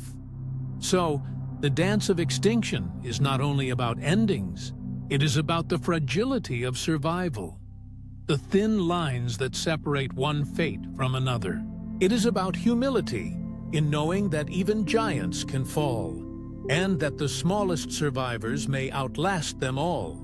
And it is about wonder in recognizing that life, though fleeting, leaves traces, prints in snow, marks on bone, stories whispered across ages. Soon, we will look at how humans themselves, fragile yet enduring, found their way among these shifting lives. But for now, let the image rest with you. The slow dimming of great creatures, a candle blown out not in anger but in wind, leaving behind both silence and memory, both absence and a lingering presence in the story of Earth. From the fading of mammoths and saber-tooths, the thread of life did not unravel. It merely rewove itself into different patterns, threads of continuity stretching quietly from then to now. Extinction may have dimmed certain lights, but other flames carried the glow onward. The echoes of the Ice Age still walk among us, not as ghosts, but as living kin. Reminders that even in endings, something endures. Perhaps the clearest echo stands before us in the form of elephants. The great woolly mammoths that once thundered across frozen steppes are gone, yet their cousins still walk the warmer plains of Africa and the forests of Asia. Look closely, and the resemblance is undeniable. The sweep of tusks, the gentle intelligence behind dark eyes, the slow, deliberate gait of beings who carry memory in their very bones. To see an elephant is, in some sense, to glimpse a mammoth alive, stripped of frost, but still carrying the shape of that ancient world. Their bodies are built for strength, for endurance, for social ties that stretch beyond survival into something we might call tenderness. It is said, elephants remember, and in them, perhaps, the earth remembers too. Musk oxen, shaggy and enduring, are another echo. Their thick coats still ripple with the wind of the tundra. Beneath the Arctic sun, they huddle close, forming circles against predators, just as their ancestors once did, under skies veiled with glacial breath. They are not shadows of a lost world. They are its continuation, a strand of resilience drawn forward through millennia. To watch them endure the cold even now is to be reminded that the Ice Age did not vanish. Pieces of it remain, alive, persistent, whispering through the muskox's breath in the frost.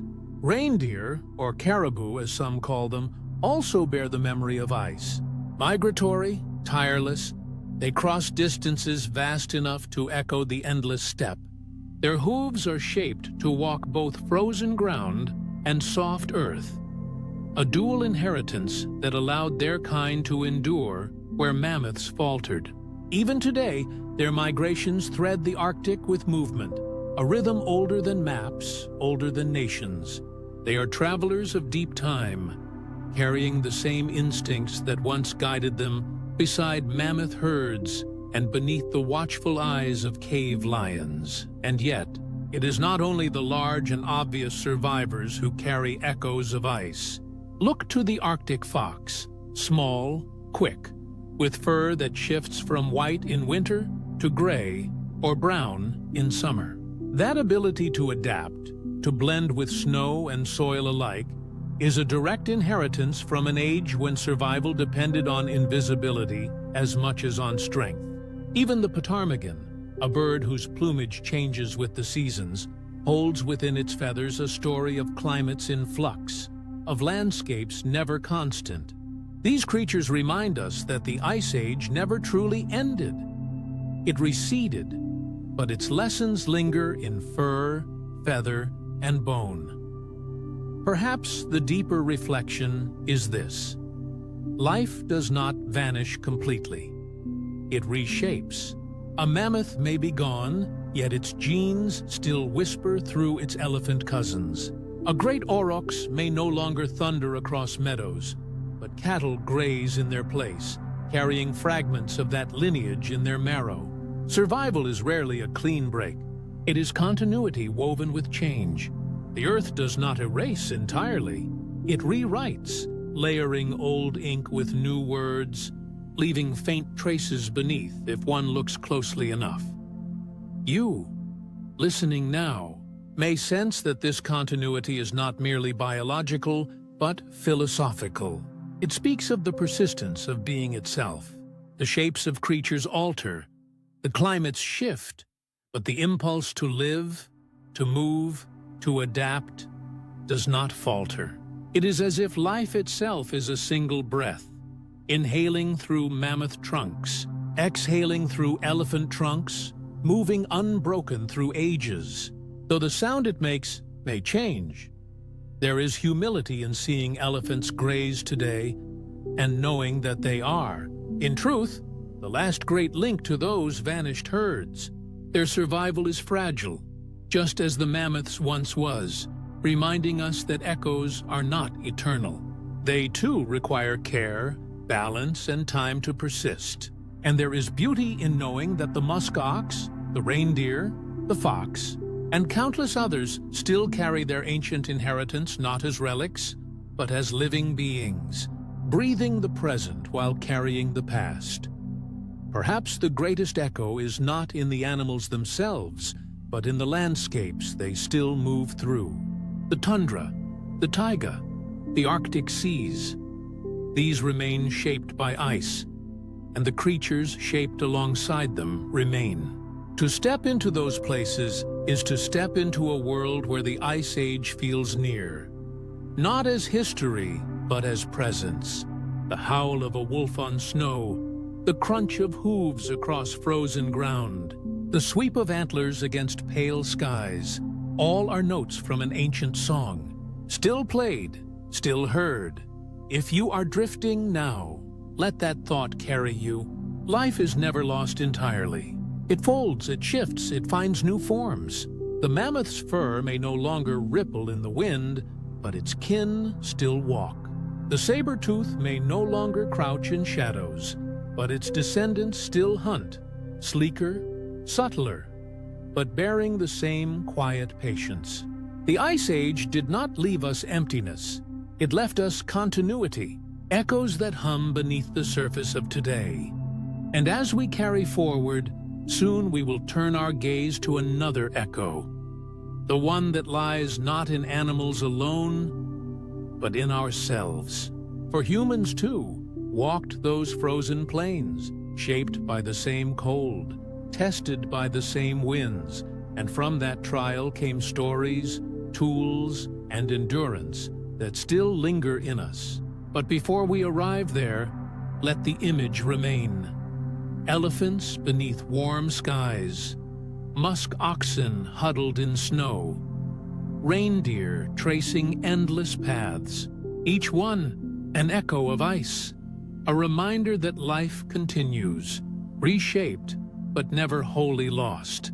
From the beasts who walked on frozen plains, we drift now to the beings who huddled near flickering light. Fire, small, fragile, almost timid in its first spark, was the answer humanity carried against the vast immensity of cold. Where the mammoth relied on wool and fat, where the cave lion relied on fang and stealth, humans turned to flame, a companion drawn not from their own bodies, but coaxed from stone, friction, and breath. Imagine a clearing at the edge of an ice-fed valley. The sky stretched endlessly, filled with pale stars and ribbons of aurora. There, a circle of figures gathers close, their shadows bending and swaying as the flames lick upward. That glow becomes both boundary and sanctuary, pushing back the night that seemed otherwise eternal. Perhaps the first fires were accidental, born from lightning splitting a tree or a branch smoldering in a storm. We cannot know the precise moment when the leap was made. From watching flame to carrying it, feeding it, and shaping it into hearths and torches. But in that leap, The fragile experiment of humanity found a shield against extinction, for flame offered warmth to stiffened fingers, the slow cooking of roots and meat, the warding off of predators who stalked the snowy dark.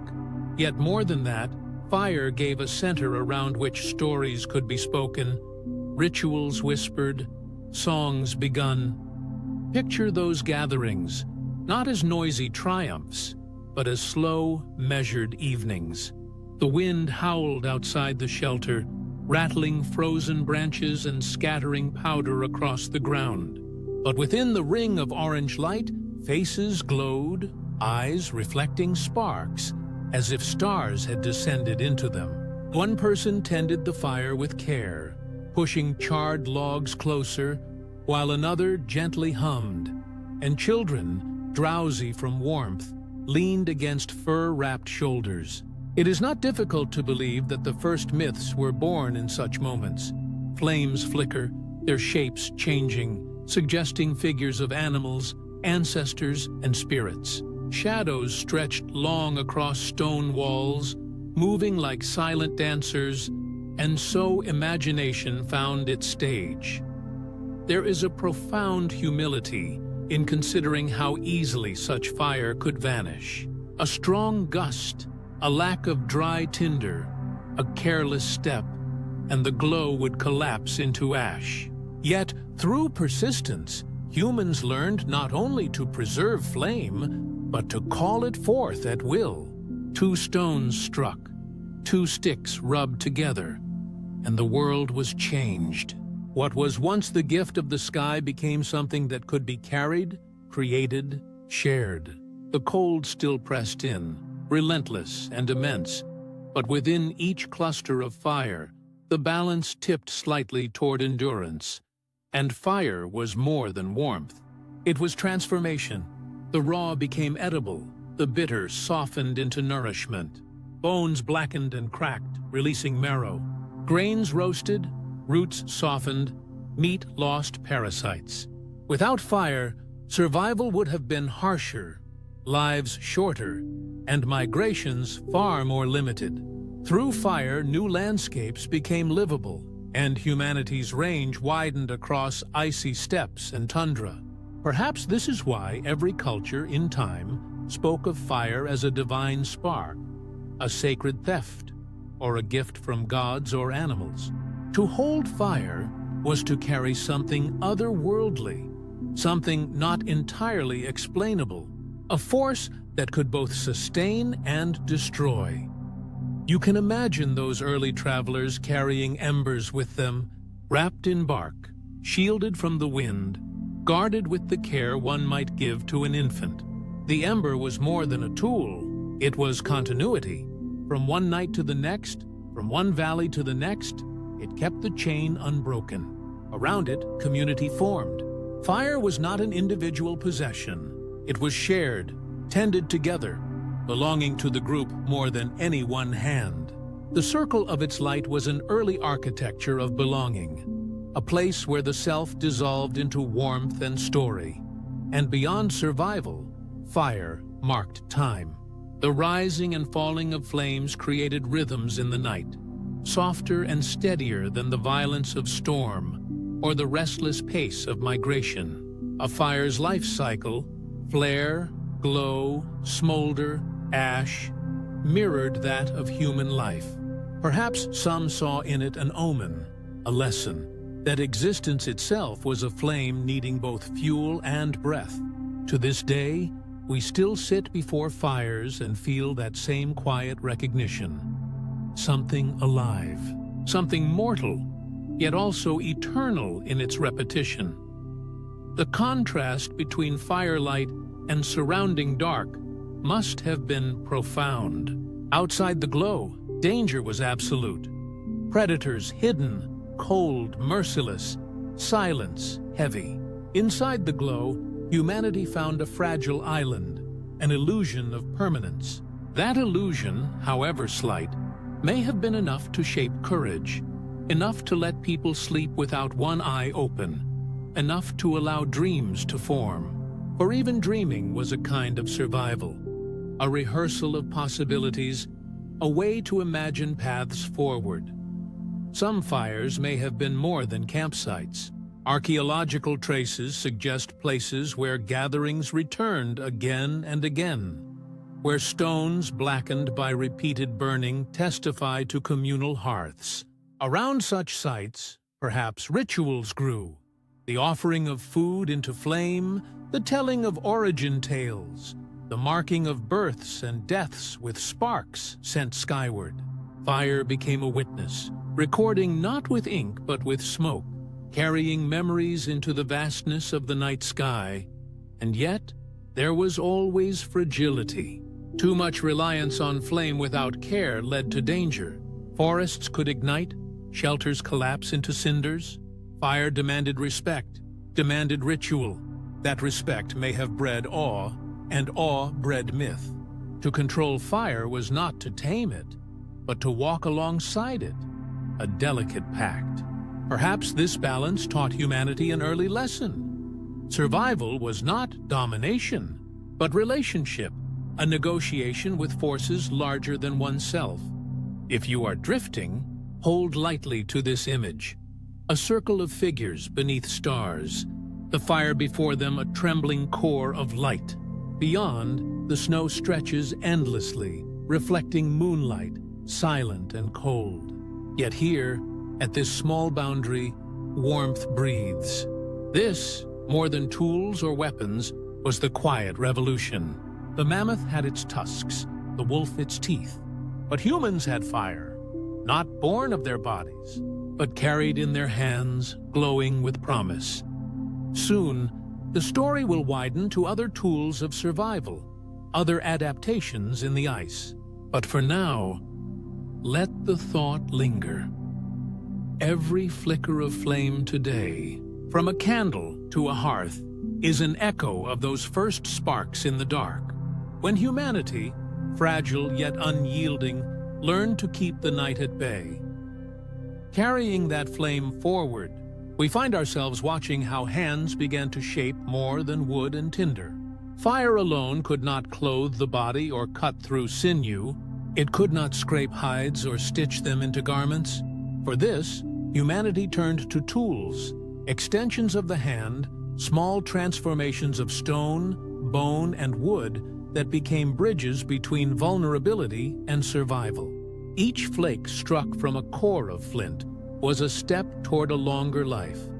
Each shard of obsidian an edge sharper than teeth. Imagine a circle of figures at dawn, the glow of embers fading as one among them patiently chips away at stone. Sparks leap, not of fire this time, but of rock against rock, and from the dull mass emerges a point, a blade, a future.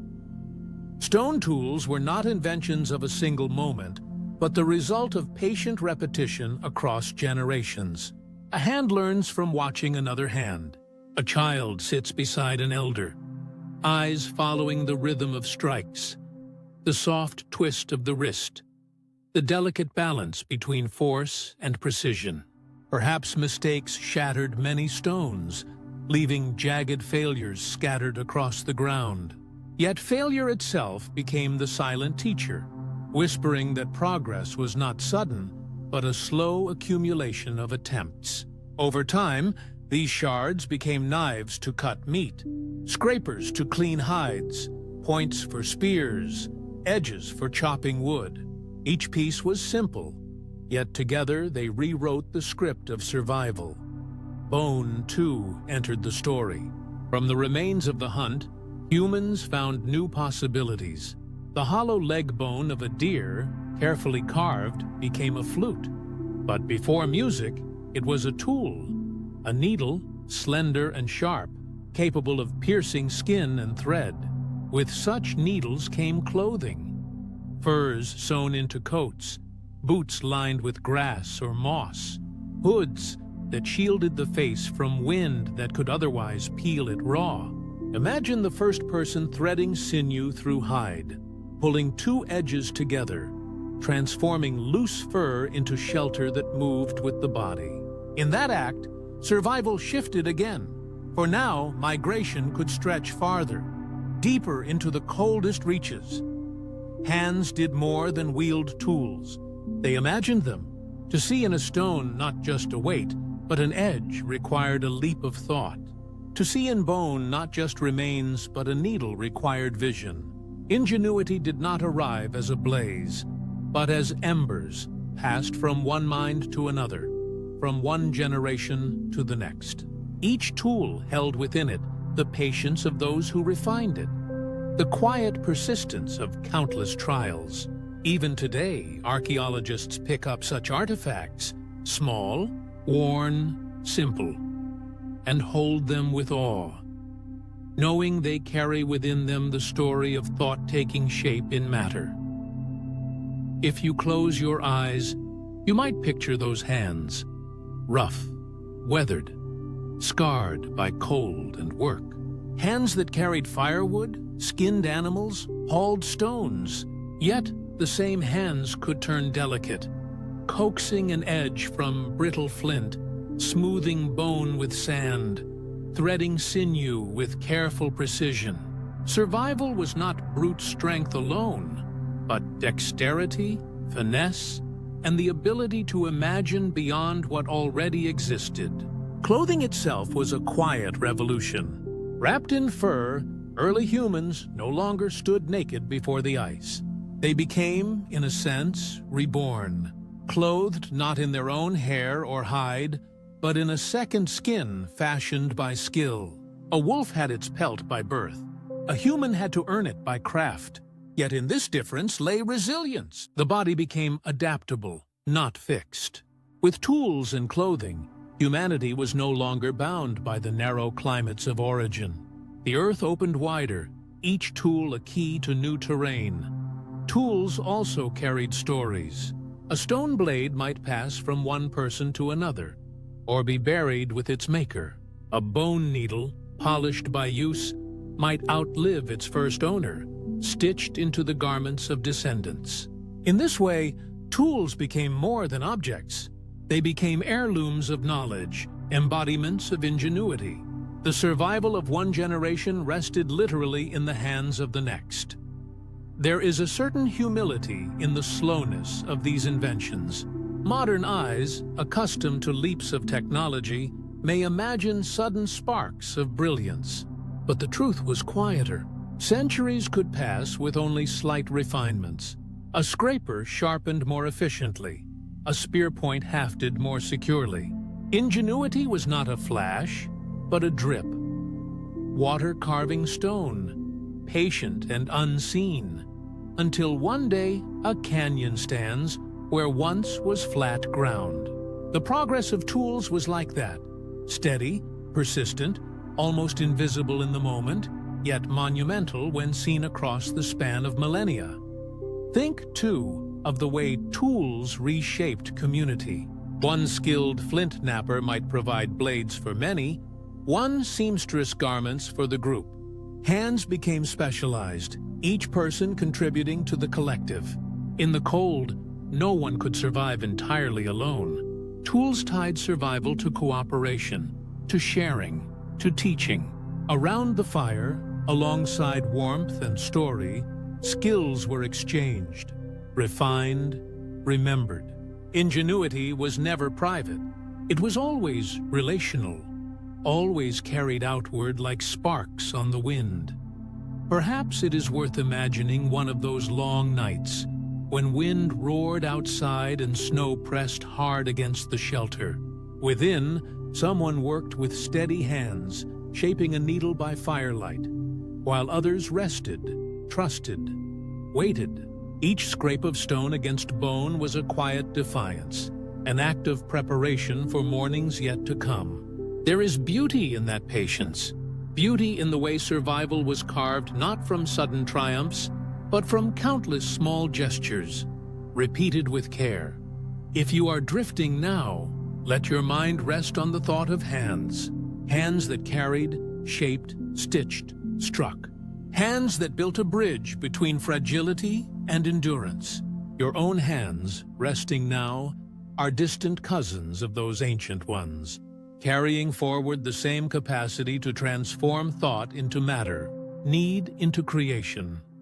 Soon, the story will shift again, from the tools themselves to the paths they opened, the migrations, the journeys into landscapes once thought unlivable. But here, in this quiet pause, let us honor the patience of tools, the quiet ingenuity of hands, and the simple truth that survival was never brute force alone, but the artistry of persistence. From the tools shaped by patient hands, the story stretches outward, as those tools made possible something even greater: the journey. Across the white horizons of the Ice Age, humans began to move, step by step, into lands where no human footsteps had echoed before. Migration was not a sudden sweep, not a march of conquest, but a slow unfolding, a drifting outward, as if humanity itself were a breath carried on the wind. Each footprint pressed into frost became a quiet declaration. We are here, too. And with time, those footsteps scattered like seeds, spreading across continents, finding root in places once thought unlivable. The Earth then was not shaped as it is now. Sea levels lay lower, oceans pulled back by the weight of ice, exposing new pathways across what today is water. Among the most remarkable was Beringia, a vast bridge of land stretching between Siberia and Alaska, linking Asia to North America. To stand upon it would not have felt like standing upon a bridge, for it was no narrow span, but an entire landscape, wide and rolling, home to grasses, rivers, herds of mammoth and bison. Yet it was a bridge nonetheless, a passage that joined worlds. Across it, humans wandered, perhaps following the slow drift of herds, perhaps guided by nothing more than curiosity or necessity, stepping into what lay beyond the horizon.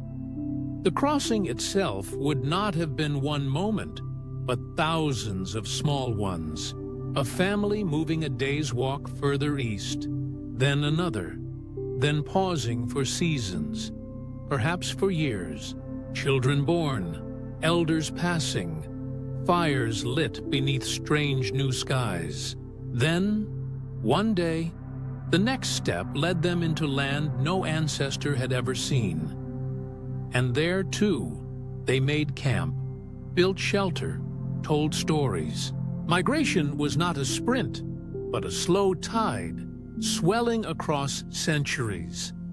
Imagine those footsteps on snow.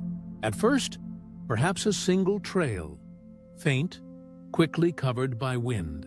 Then another overlapping and another.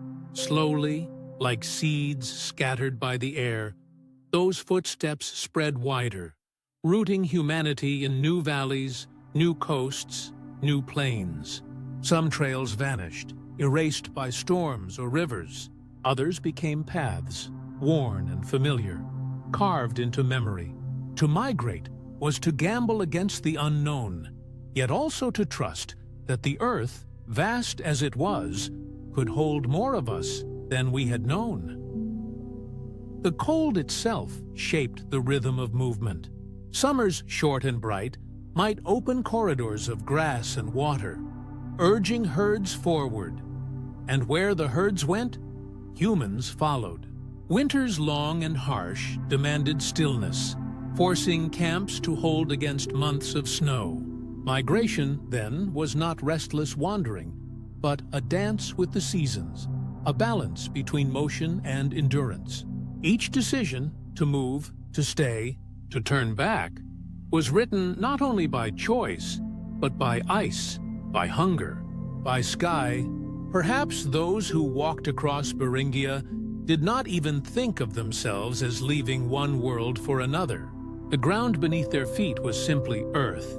The horizon ahead was simply horizon. They may not have imagined continents or the vast oceans that would one day swallow their bridge. For them, it was a path, wide and alive, and they were part of it, like deer crossing valleys or birds flying along unseen lines of instinct. Only later, long after, would it be understood that this journey was one of the most significant expansions in the history of our kind. Alongside Beringia, other crossings unfolded. Into Europe, humans pressed deeper, through mountain passes and glacial valleys, carrying fire and tools into lands where Neanderthals already lived. Into the far reaches of Asia, they followed rivers and coasts, adapting to deserts, forests, tundra. Step by step, the map of humanity widened, not as a sudden conquest, but as a gentle scattering, as seeds drift outward from a single tree, carried by breezes in every direction. There is humility in this scattering. No leader declared it. No great plan charted it. It was instead survival written in motion. To move was to seek food, to follow game, to escape storms, to find shelter. Yet, from those small, practical steps came something vast. The spread of humanity across nearly every habitable land. Each family, concerned only with its own survival, unknowingly participated in a migration that reshaped the destiny of the species. Think of how the world must have looked to those travelers. White plains stretching endlessly, mountains distant and blue, rivers dark and slow beneath sheets of ice. Night skies heavy with stars, unpolluted, immense. Each fire on the ground a tiny mirror of constellations above. To walk beneath such skies was to feel small, yet also to feel part of something unbroken. A line of footsteps stretching backward into memory and forward into possibility. Even now, if you look at a map of human migrations, you see lines arcing outward across land bridges, through valleys, along coasts. They look like veins or rivers, carrying life through the body of the earth. But for those who lived them, they were not lines, they were footsteps, one after another, pressed into snow, forgotten by the next storm, yet enduring in consequence, and perhaps, at times, the journey was more than necessity. Perhaps it was also curiosity, the quiet pull of what lies beyond. To crest a hill and see land unbroken, stretching to the horizon, must have stirred wonder as much as fear. To cross a river into a valley where no voice had ever spoken must have felt like stepping into a story unwritten. We cannot know for certain what thoughts filled those moments, but we can imagine awe, caution, hope, the same mixture that fills travelers even now when they stand on the edge of the unfamiliar. If you are drifting now, picture those footsteps. Hear the crunch of snow beneath them, the faint hush of wind across plains. Imagine yourself among them, one figure in a long line, walking into lands unmarked, carrying not much more than fire, tools, and memory. You would not know the shape of continents, but you would know hunger. You would know warmth. You would know the sky above you. And those simple guides would be enough to carry you forward. Soon, our story will linger on what these journeys created. The shelters raised, the art painted, the stories told beside fire. But for now, let the image remain of footsteps scattered across white horizons, like seeds upon the wind, opening the earth wider, one quiet step at a time. From the long trails of migration, where footsteps scattered like seeds across white horizons, humanity also turned inward, into the hollows of stone, into the hidden chambers beneath the earth. If the journey across plains was an outward expansion of survival, then the caves became the inward expansion of spirit. Within their walls, lit only by the flicker of fire, stories were born that we can still see, faint yet enduring, painted across stone like whispers that time could not erase. Picture it, a torch carried into darkness, its flame unsteady, casting moving shadows that seem themselves alive. The walls close in, damp and cool, the air thick with the smell of smoke and earth.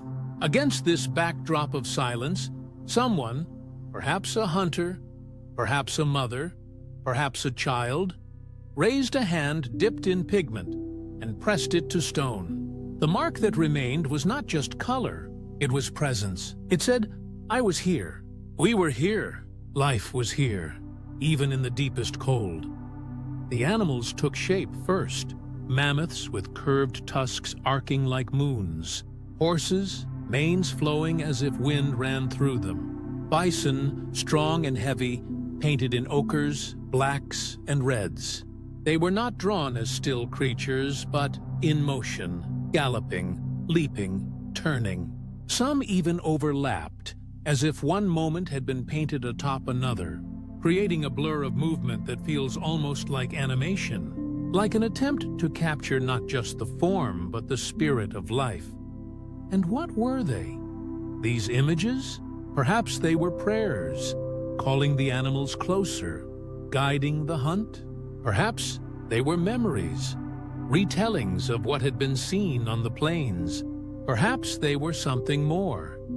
Expressions of wonder, of reverence, of the desire to hold beauty still, even as it passed. We cannot know, and yet the ambiguity itself is soothing. It reminds us that imagination, too, was part of survival, and that meaning need not always be fixed. The flickering firelight would have made the walls themselves seem alive. A painted bison might appear to move as shadows danced. The curve of a mammoth's tusk might seem to sway with the flame. The caves, then, were not static galleries, but shifting theaters, where stone and shadow joined the artwork in a kind of performance. To sit within that glow, hearing the crackle of fire, might have felt like being inside a dream, where the boundaries of real and imagined blurred together. There were also handprints, many of them, some outlined in pigment, like halos around fingers, others pressed in solid, a direct impression of touch. Children's hands, small and delicate. Adults' hands, strong and wide. A community's presence, marked in the negative space of color.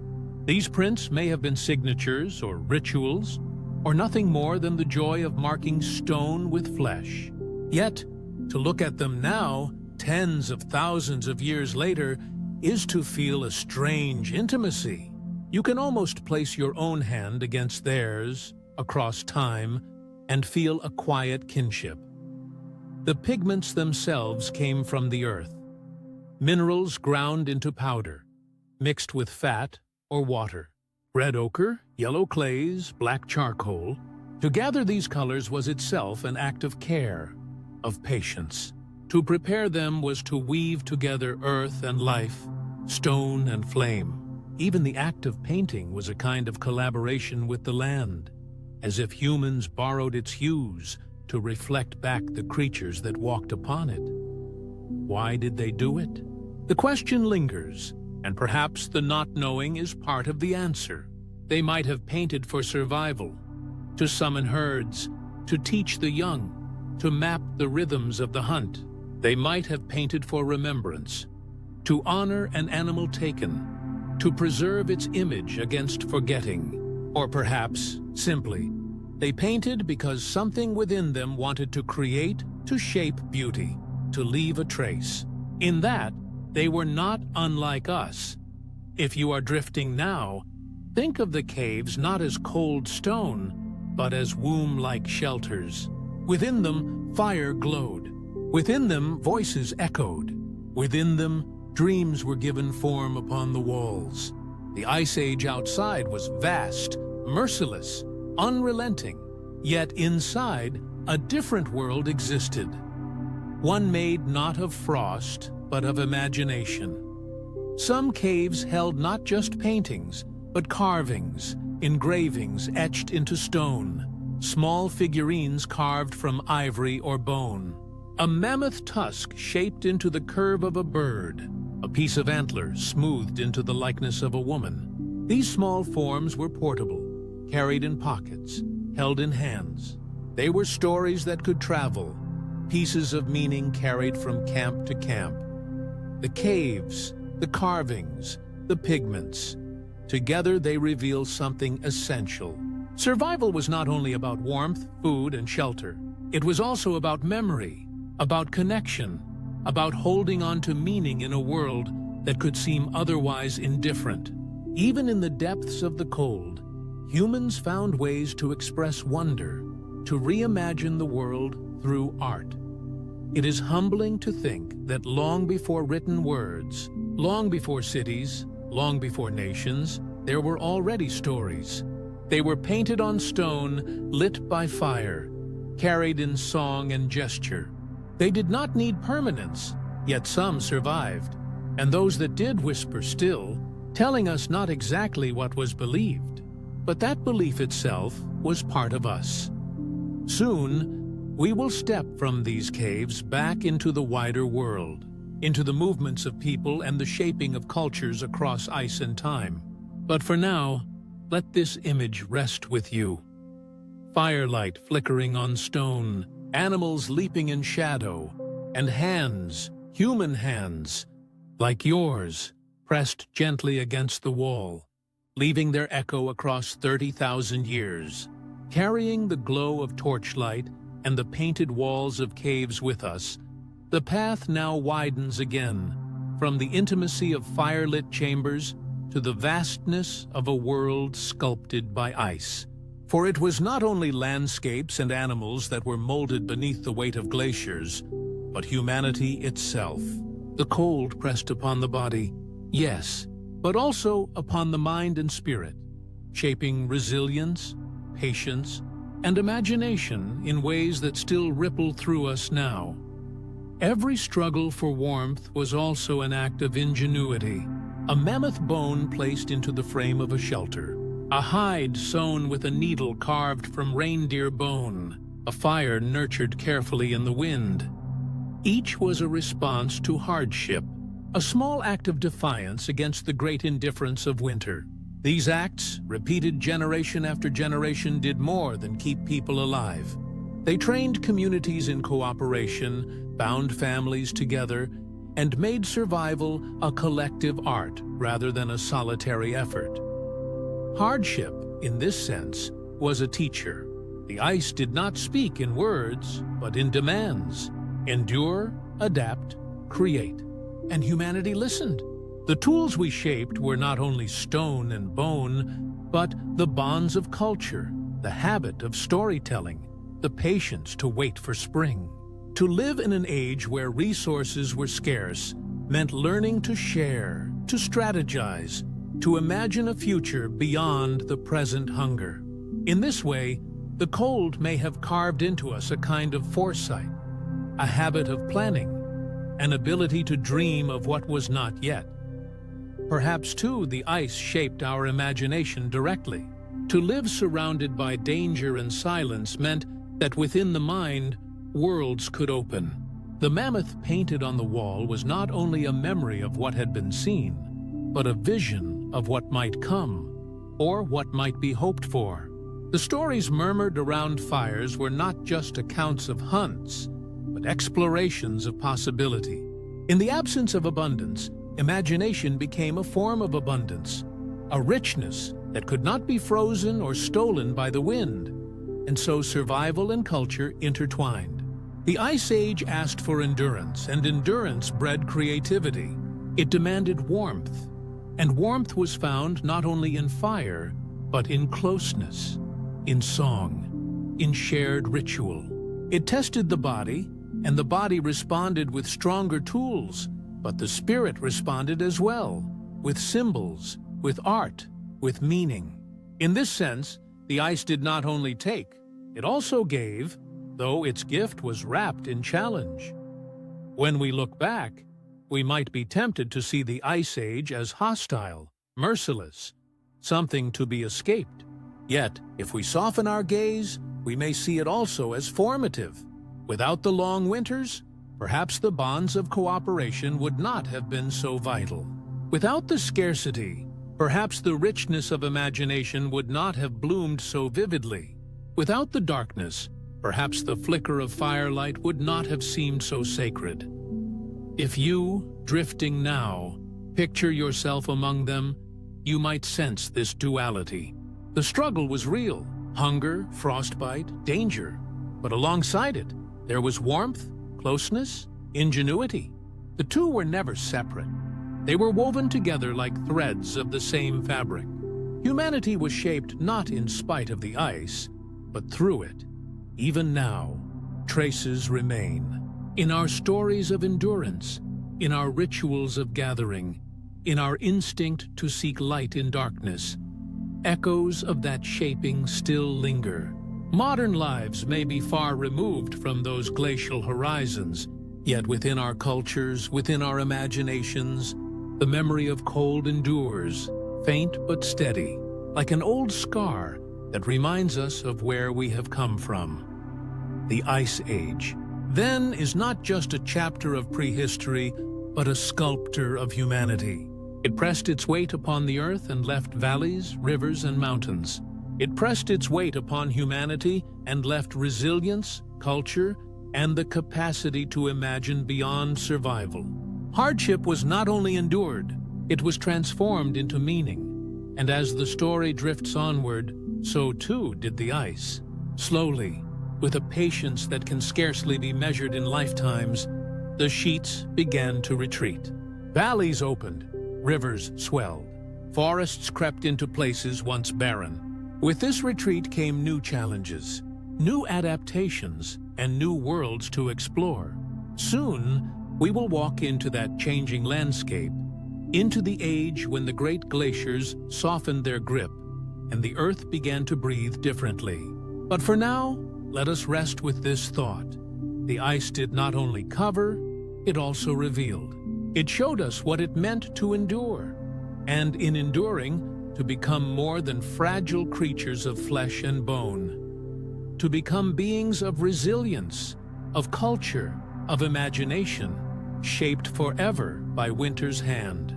From here, the story opens into a gentler horizon, where the silence of frozen centuries begins, at last, to soften. The vast white world, so long asleep beneath the cold weight of glaciers, stirred as though with a dreamer's sigh. It was not sudden, not abrupt, not a clean breaking of one age into the next.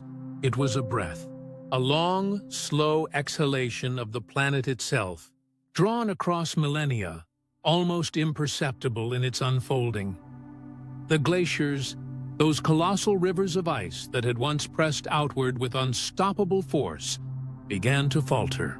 Their edges thinned, their surfaces cracked into deep cerulean channels where meltwater pooled and spilled. The frozen walls that had seemed eternal revealed themselves to be mortal after all.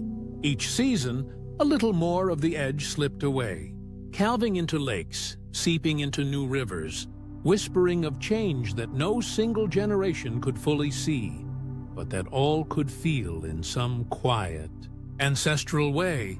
Valleys, once entombed in silence, slowly loosened their grip. Rivers, fed by meltwater, swelled beyond their ancient banks, carving fresh paths into soil that had not felt water's touch in tens of thousands of years.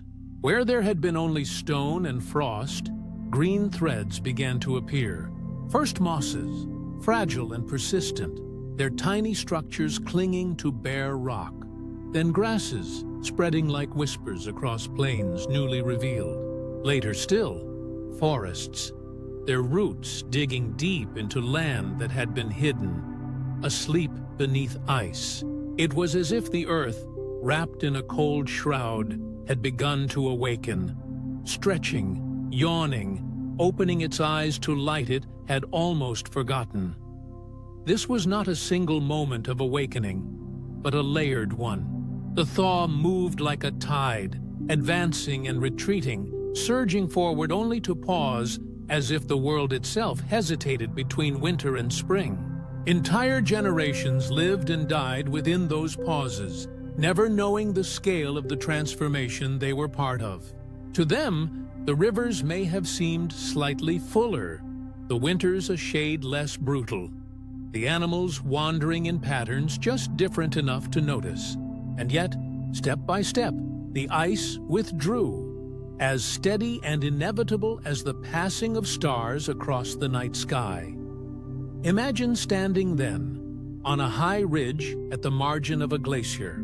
Before you, the ice towers, blue-white, rising higher than any cathedral, silent except for the occasional crack and roar as great chunks fracture and fall.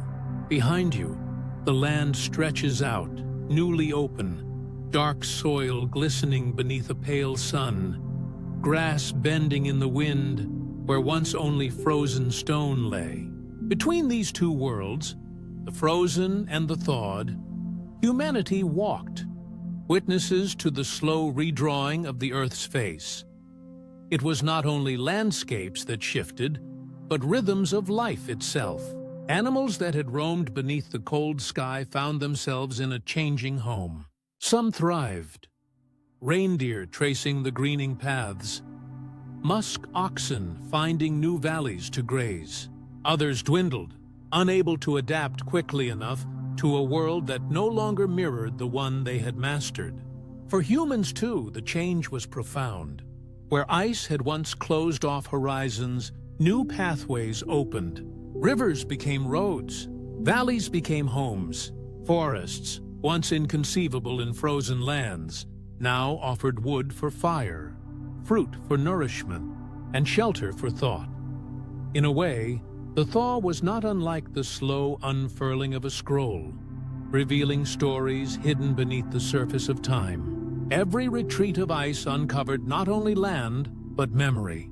Stones carved by glaciers told their quiet histories in grooves and striations. Riverbeds, newly alive, spoke of journeys beginning. Even the winds seemed to shift, carrying scents of earth and pine, where once only frost and silence prevailed. And yet, despite this blossoming, there remained a sense of mystery. The ice was never simply an obstacle. It was also a keeper of secrets, a guardian of what lay beneath.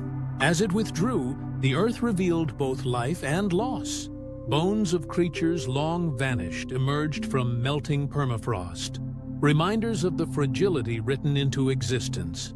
Perhaps some who stumbled upon such relics wondered what kind of beings had walked before them. Perhaps they saw in those remains not only death, but continuity, a chain of life stretching further back than memory. You, drifting now, might imagine the world in this time as poised on the edge of transformation. Not a single dawn, but 1,000 dawns, scattered across centuries. The air held a new softness, though the chill never fully vanished. The rivers carried new music, though they still bore the memory of glaciers in their silt. The soil blossomed with green, but beneath it, the bones of mammoths still lay, caught between two ages.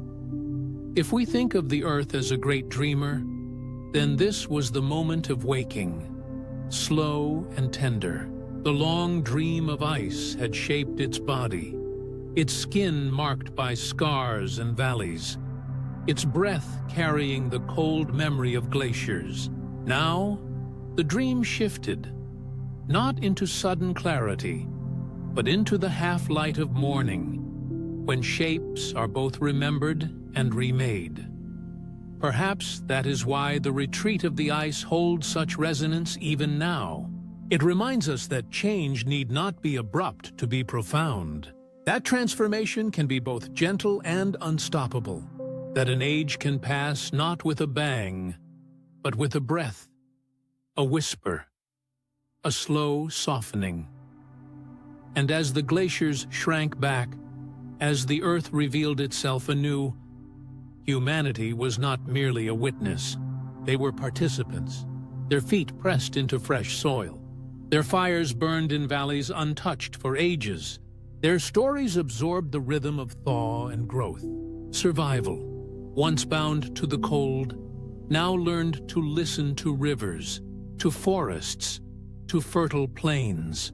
Life reshaped itself as the earth itself shifted, each reflecting the other in an endless dance of adaptation.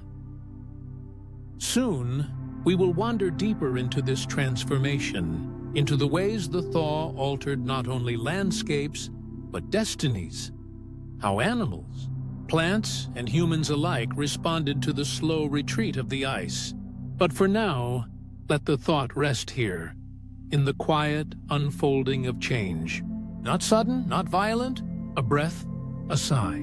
The earth, waking from its long dream of cold. Carrying that breath of thaw forward, the story drifts toward the waters. For what the ice released did not only shape rivers and valleys, it reshaped the very edges of the continents themselves. The glaciers, in melting, poured their ancient weight into the oceans, and the seas began to rise, slow but unstoppable, swallowing coastlines step by step, tide by tide. What had once been open land, walked upon by animals and humans alike, gradually slipped beneath the surface, until only memory and legend remained. For a time, the world had been a patchwork of bridges. Wide stretches of land connected places that, today, seem separated by oceans. The Bering Land Bridge stretched like a vast plain between what we now call Asia and North America, allowing herds of mammoth and bison to wander freely, and humans to follow their trails. Europe and the British Isles were joined across a region called Doggerland, now hidden beneath the North Sea. To the south, shallow seas linked continents differently than they do now, forming corridors through which early peoples could walk. But as the ice retreated, the sea rose, slowly at first, a few inches in a lifetime, then a little faster, as melting glaciers poured more and more water into the basins of the earth. Rivers once flowing steadily outward were drowned backward, their valleys becoming estuaries, their floodplains turning to marshes and bays. The land bridges narrowed, then shrank, then vanished altogether, pulled under by waters that no hand could hold back. Imagine standing in Doggerland 10,000 years ago, when it was still grassland and marsh. Herds grazed beneath a northern sky. Hunters followed them, shaping tools of flint, setting small fires for warmth. Streams wound their way across the plain, and birds gathered in great numbers where rivers met the sea. From that ground, a person could walk from the heart of Europe to what would one day be England, never needing to cross open water. Yet within a few millennia, the sea would claim it all. Bit by bit, year by year, the horizon changed. A favorite hunting ground became a marsh became a bay became an ocean. So it was with the Bering Land Bridge. For thousands of years, it offered a path across the great northern world, a corridor of life and exchange. Then, as seas rose, it too drowned, closing the connection between continents. Peoples once linked by migration and trade became separated. Over time, cultures diverged, adapting to their own geographies, carrying with them the echoes of a shared origin, but transforming those echoes into distinct songs. There is a quiet poignancy in these drowned lands. They remind us that the map we hold in our minds is not fixed, not permanent. The outlines of continents, the shapes of coastlines, the very places where oceans and land divide, all are temporary, shifting across deep time. The Earth is not a static canvas, but a living tide, erasing and redrawing its edges. Perhaps, for those who lived through it, the change was both ordinary and extraordinary. Ordinary, because it was slow. A grandfather might have told stories of a fishing spot that no longer existed, a meadow where reindeer once gathered that had become a tidal flat. Extraordinary, because the very shape of their world was dissolving. It is difficult to know what they thought, what they felt. Did they sense that they were losing something irretrievable? Did they imagine the sea as a hungry spirit, reclaiming its domain? Or did they simply adapt, moving inland, finding new ground, never pausing to mourn the land that vanished beneath waves. You, drifting now, may picture it. Families watching as the shoreline crept closer each season, trees dying where salt water invaded, marshes swelling, familiar paths swallowed. A hunting trail that once stretched endlessly into the horizon now ended at the edge of a wide bay. Across that bay lay the memory of connection, but no visible bridge remained. And yet, from this loss came new stories. Separation fosters difference, and difference creates diversity. When seas rose and paths were drowned, cultures began to diverge. Languages changed, customs adapted, myths unfolded in new directions. On one side of the sea, a people shaped their survival in forests. On the other, in plains or mountains. What was once a shared road became an invisible boundary, gently but profoundly guiding the destinies of generations. The flooded paths remind us of impermanence. Nothing in the world, no mountain, no sea, no land, holds its form forever. Even the continents wander, drifting slowly on tectonic plates. The oceans expand and recede. Coastlines advance and retreat like the breath of a sleeper.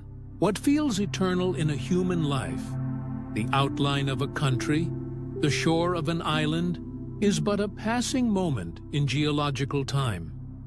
And so, the drowned bridges linger in memory, half forgotten, half remembered. They lie beneath waves now, but they continue to shape us. Scientists exploring the North Sea have dredged up bones of mammoths, tools of ancient hunters, remnants of forests that once stood where tides now roll. In these finds, we glimpse again the landscapes of a world lost, a reminder that history is as much about disappearance as it is about survival. There is a humility in this thought. The ground beneath us, solid and dependable as it feels, is never guaranteed. It rises, falls, floods, erodes. The earth writes and rewrites itself, and we are characters within its shifting script.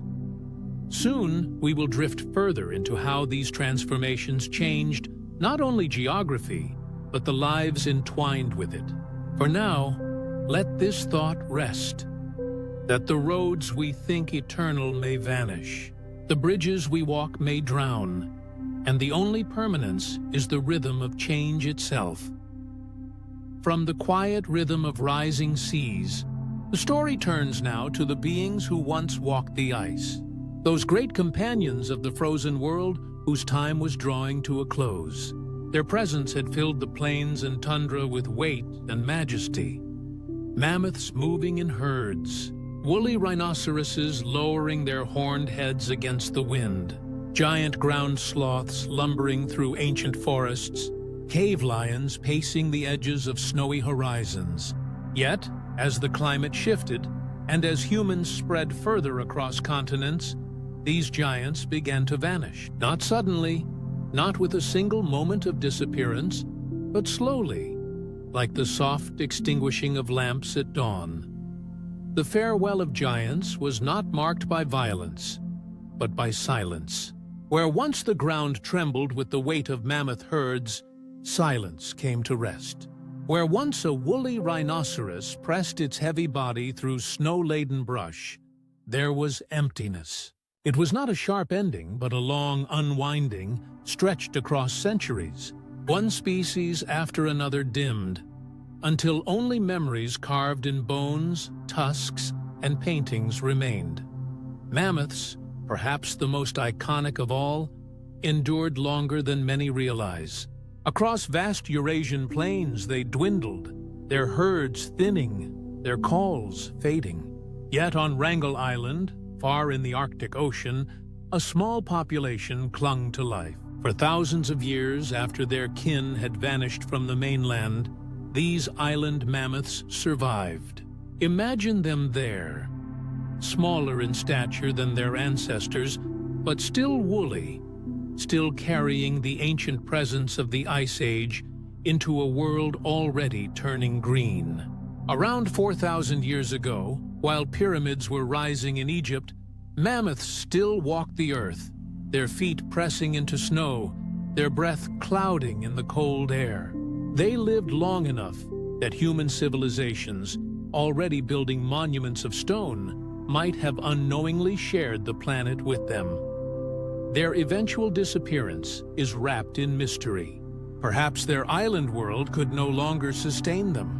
Perhaps rising seas or shifting weather patterns cut them off from crucial resources.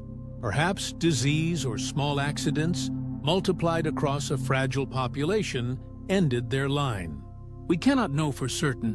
What remains is a soft sadness, the image of creatures fading, not destroyed in an instant, but ebbing away like stars dissolving into the brightness of morning. They were not alone in this farewell. The woolly rhinoceros, with its thick coat and great forward horn, once roamed widely across the cold steppes of Eurasia. They too vanished, leaving only their frozen remains in Siberian ice and their echoes in cave art painted by human hands. The cave lion, among the largest cats the world has ever known, slipped quietly into memory. The giant ground sloth, towering in ancient American forests, disappeared as well.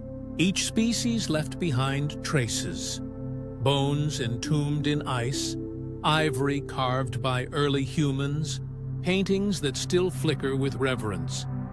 But their living presence passed beyond reach. The reasons for their disappearance are many, and no single answer suffices. The warming climate reshaped ecosystems, altering food sources, shrinking the wide steppes that once sustained vast herds. Human hunting, subtle at first but growing with skill and coordination, may have pressed them further toward decline. Some argue that disease or simple chance could have tipped already fragile populations into collapse. In truth, it was likely all of these together, a weave of pressures too heavy for even the strongest to endure. And yet, the thought lingers. Perhaps small groups lingered longer than we think. Perhaps in some forgotten valley or hidden plateau, a remnant herd of mammoths walked unseen for centuries. Perhaps scattered lions prowled the forests in numbers too small to be noticed. We cannot rule it out. The earth is vast, and history is full of secrets. Even today, myths and folk memories in parts of the Arctic speak of creatures resembling mammoths, passed down as whispers from generations who claim to have glimpsed them. Were these stories fragments of truth, or only echoes of bones found beneath the ice? It is impossible to say. You, drifting now, may imagine it: a lonely mammoth walking along a snowy shore, its shadow cast across frozen water, unaware that it is among the last of its kind. Or a saber-toothed cat resting on a ridge, its breath curling in the dawn, unaware that soon its lineage will vanish. There is no drama in their fading, only the quiet passage of time, indifferent and unhurried. Extinction, in this sense, is not an enemy, but a rhythm of the earth. Species come, flourish, and eventually pass, as others have before them, and as others will again. But in the farewell of giants, there is a special weight, for these were creatures whose scale matched the scale of ice itself. Their size, their power, their very presence seemed woven into the frozen age, and when the ice retreated, it carried them with it, as though they belonged to that chapter alone. Still, they are not entirely gone. In elephants, we see the living cousins of mammoths. In big cats, the shadows of cave lions remain. In stories, in paintings, in songs, humanity continues to carry them forward. Perhaps this is another kind of survival, not in flesh, but in imagination. The mammoth that walked under auroras now walks in our minds. The saber-toothed cat hunts eternally on the canvas of cave walls. The woolly rhinoceros lives again whenever we unearth its frozen remains and picture its breath steaming in the air. Their farewell is not only about loss, it is also about connection. Their passing reminds us of fragility, of impermanence, of the truth that even the strongest may fade. Yet it also reminds us of endurance, of the strange ways in which life continues through memory, through art, through the reshaping of descendants. The giants of the ice are gone, but their echoes remain, carried on the winds of story, folded into the deep fabric of time. Soon, we will follow those echoes further, into the lives that continued after the giants had gone, and into the ways their absence reshaped the balance of the earth. For now, let this thought rest quietly, that they faded not in anger, not in violence, but gently, like stars surrendering to the light of dawn. From the silence of vanishing giants, the gaze turns outward once more to the landscapes they once crossed and to the traces left behind. The Ice Age is gone, yet its memory is not lost. It lingers in valleys, in rivers, in mountains shaped like half-forgotten sculptures. It whispers in old myths of floods and frozen realms, carried forward by cultures who lived in the shadow of ice. It is not only in bones and fossils that the frozen age endures, but in the very skin of the earth itself. Consider the valleys that now cradle rivers and towns. Many were carved by glaciers, slow rivers of frozen stone that pressed forward with unrelenting patience. They scoured bedrock, deepening troughs, leaving behind U-shaped valleys where V-shaped streams once ran. In Scandinavia, in Canada, in the Alps, the fingerprints of ice are everywhere. When you look upon a glacial valley today, green with trees or dotted with villages, you are seeing the afterimage of a presence so vast it remade continents. Perhaps the people who live in such places do not always think of the ice that once stood there, but the ground remembers. Glacial lakes tell the same story. When the ice melted, water pooled in basins scoured deep, forming the Great Lakes of North America, the shimmering lochs of Scotland, the long lakes of Patagonia.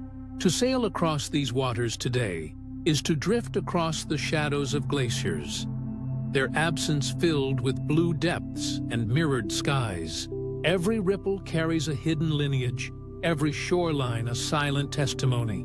The past is not gone. It is folded into the present, disguised as the ordinary. Rivers, too, were born of this retreat.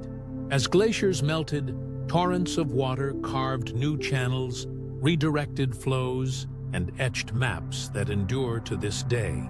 The Mississippi, the Rhine, the Thames, and countless others owe part of their courses to glacial hands. What seems eternal in geography is often the youngest child of ice. If you follow their meanders long enough, it is as though you can still hear the last trickle of meltwater beneath the receding sheets.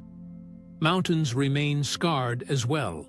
Cirques, arêtes, and horns, the sharp features of alpine peaks, were sharpened by frozen chisels. The Matterhorn in Switzerland, iconic and solitary, was shaped into its pointed form by glaciers pressing from multiple sides. Even the grandeur of Everest carries marks of ice across its flanks. Mountains are often called timeless, but in truth they are diaries written in stone, with ice as one of the most insistent authors. And beyond the physical landscape, there are cultural landscapes shaped not only by stone and water, but by memory. For peoples who lived through the retreat of ice, the transformations must have been bewildering, and their stories reflect it. Myths of great floods appear across the world, from Mesopotamian epics to Native American traditions, from the Greek tale of Deucalion to the biblical flood. Perhaps not all of these derive from glacial melting, but it is difficult not to imagine that rising waters, drowned coastlines, and vanishing land bridges found their way into human storytelling. Other myths speak of frozen worlds, of lands locked in winter, of gods of frost and storms. The Norse sagas recall Ginnungagap, the yawning void of ice and fire from which the world was born. Siberian tales speak of mammoths as creatures still alive beneath the earth, emerging only when disturbed. In the Andes, mountain spirits tied to glaciers were worshipped with offerings. These stories are not simply inventions, but cultural memories refracted through myth. They suggest that humanity carried the experience of ice not just in bones and tools, but in imagination. You, drifting now, may notice how the memory of ice touches even your present world in subtler ways. The fertile soils of Europe's plains were ground fine by glaciers, spread like blankets as they retreated, making possible the agriculture that would one day sustain entire civilizations. The stones of buildings, granite, marble, sandstone, were often moved or exposed by ice. The water you drink may flow through channels first carved by glacial melt. Every breath, every sip, every cultivated field carries a quiet inheritance from the frozen age. Even cities bear its imprint. Many of the world's great urban centers sit beside rivers sculpted by glacial retreat. Ports and harbors follow coastlines shaped when seas rose and filled valleys. Roads and railways often trace paths made smoother by ancient ice.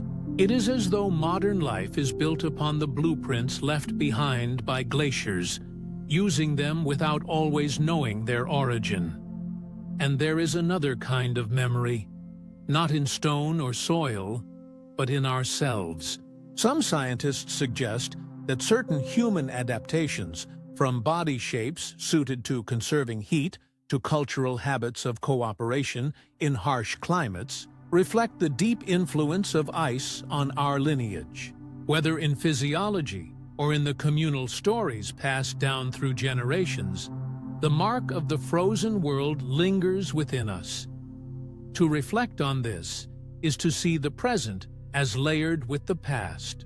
The field outside a farmhouse may be ordinary to the eye, yet it lies on soil sifted by glaciers. The lake where children swim in summer is a basin gouged from stone by frozen weight. The myths that whisper of floods, storms, or giants may carry echoes of lived experiences in a shifting ice age. The past is not sealed away, but folded into everything we know, a quiet companion we carry without thinking. And so, the memory of ice is not only about what has gone, but about what remains. It is about continuity, about the way deep time leaves fingerprints on the fleeting moment. It reminds us that landscapes are not fixed, but shaped and reshaped across millennia. And that human culture, too, is an accumulation of memories, some rooted in events so distant we no longer recall their origins consciously. Soon, we will follow these memories further into the ways the retreat of ice gave rise to the world we inhabit today, a world still shaped by its frozen past, even as it warms. For now, let this thought rest quietly. The past is not behind us, but beneath us, around us, within us. The ice still echoing, even as it melts into memory. The journey has been long, hasn't it? We have wandered through frozen valleys, stood among towering glaciers, and listened to the echoes of mammoths and myths. We have traced the fingerprints of ice on stone and in story, watched how landscapes and cultures carry the quiet memory of an age now gone. And now, as the path grows softer and the questions begin to dissolve into silence, we arrive at the final turning of this night's voyage. You, traveler, are not merely a listener carried along by words. You are a bearer of memory too. In your own way, you carry the weight and wisdom of those who came before, just as the earth itself carries the imprints of ice. The same currents of endurance that allowed your ancestors to survive storms, winters, and endless change flow quietly in you. Even in rest, even in stillness, you hold the strength of those who walked through snow before fire was easy, before warmth was guaranteed. Their resilience is not a thing of history. It is alive in your breath, in your beating heart, in the patience of your body as it drifts now toward sleep. And perhaps that is the secret comfort in contemplating the Ice Age. It was not only an era of hardship, but also of resilience, creativity, and becoming. Without the ice, the migrations that shaped humanity may not have unfolded. Without its severity, the fires of cooperation, ingenuity, and story may not have burned so brightly. You, in this moment, are a quiet continuation of that long story, a chapter written in soft breaths and slow dreams. To remember this is to know that you are not alone, even when silence surrounds you. The question that guided us lingers now, like a gentle light at the horizon. What was Earth like during the Ice Age? We have traced its answer in valleys and rivers, in myths and memory, in the quiet scars of mountains and the depths of ancient lakes. Yet no single description can capture it fully. The Ice Age was not one thing, but many, at once harsh and beautiful, destructive and creative, silent and roaring. Perhaps it is best not to answer it completely, but to let the question remain, like a lantern left burning in the dark. Sometimes the power lies not in holding the answer, but in releasing it into silence, trusting it will rest where it belongs. And so, as your body softens into stillness, let the question fade. You do not need to carry it further tonight. You do not need to solve it or hold its weight. The ice, the mammoths, the myths, the valleys, they are still there, waiting in memory, in stone, in soil. They will remain whether or not you hold them. For now, you are free to set them down, as one sets down a heavy cloak at the end of a journey. What remains, traveler, is only rest. Listen to the rhythm of your own breath. Slow, steady, familiar. It is the oldest rhythm of all, older than ice, older than the mountains shaped by it. Each breath is a reminder that you are part of a great continuity, that you belong to a chain of life stretching back through frozen centuries and forward into futures yet unwritten. You do not need to do anything to belong. Your existence itself is enough. Sleep now, with the reassurance that you carry within you the strength of all who came before, that the earth holds you gently, just as it once held glaciers and rivers, valleys and forests. You are part of a story larger than measure, and yet tonight, you are free to let go of its vastness and simply rest. Close your eyes and picture again the shimmering expanse of ice beneath the stars. Imagine standing there one last time, the horizon stretching wide, the sky vast and eternal. Then watch as the image begins to dissolve, softening like frost melting at dawn. The stars remain, but the ice becomes mist, and the mist becomes silence. Let that silence carry you. Sleep well, traveler of time. The journey has been made, the question released, the path gently folded into night. Tomorrow will come in its own rhythm, but for now there is only this moment of surrender. Drift as though on glacial waters, carried without effort, held by something vast and kind. Sleep well, sleep deep, sleep safe. And remember, even in dreams, that you are enough. Sleep well, traveler, always.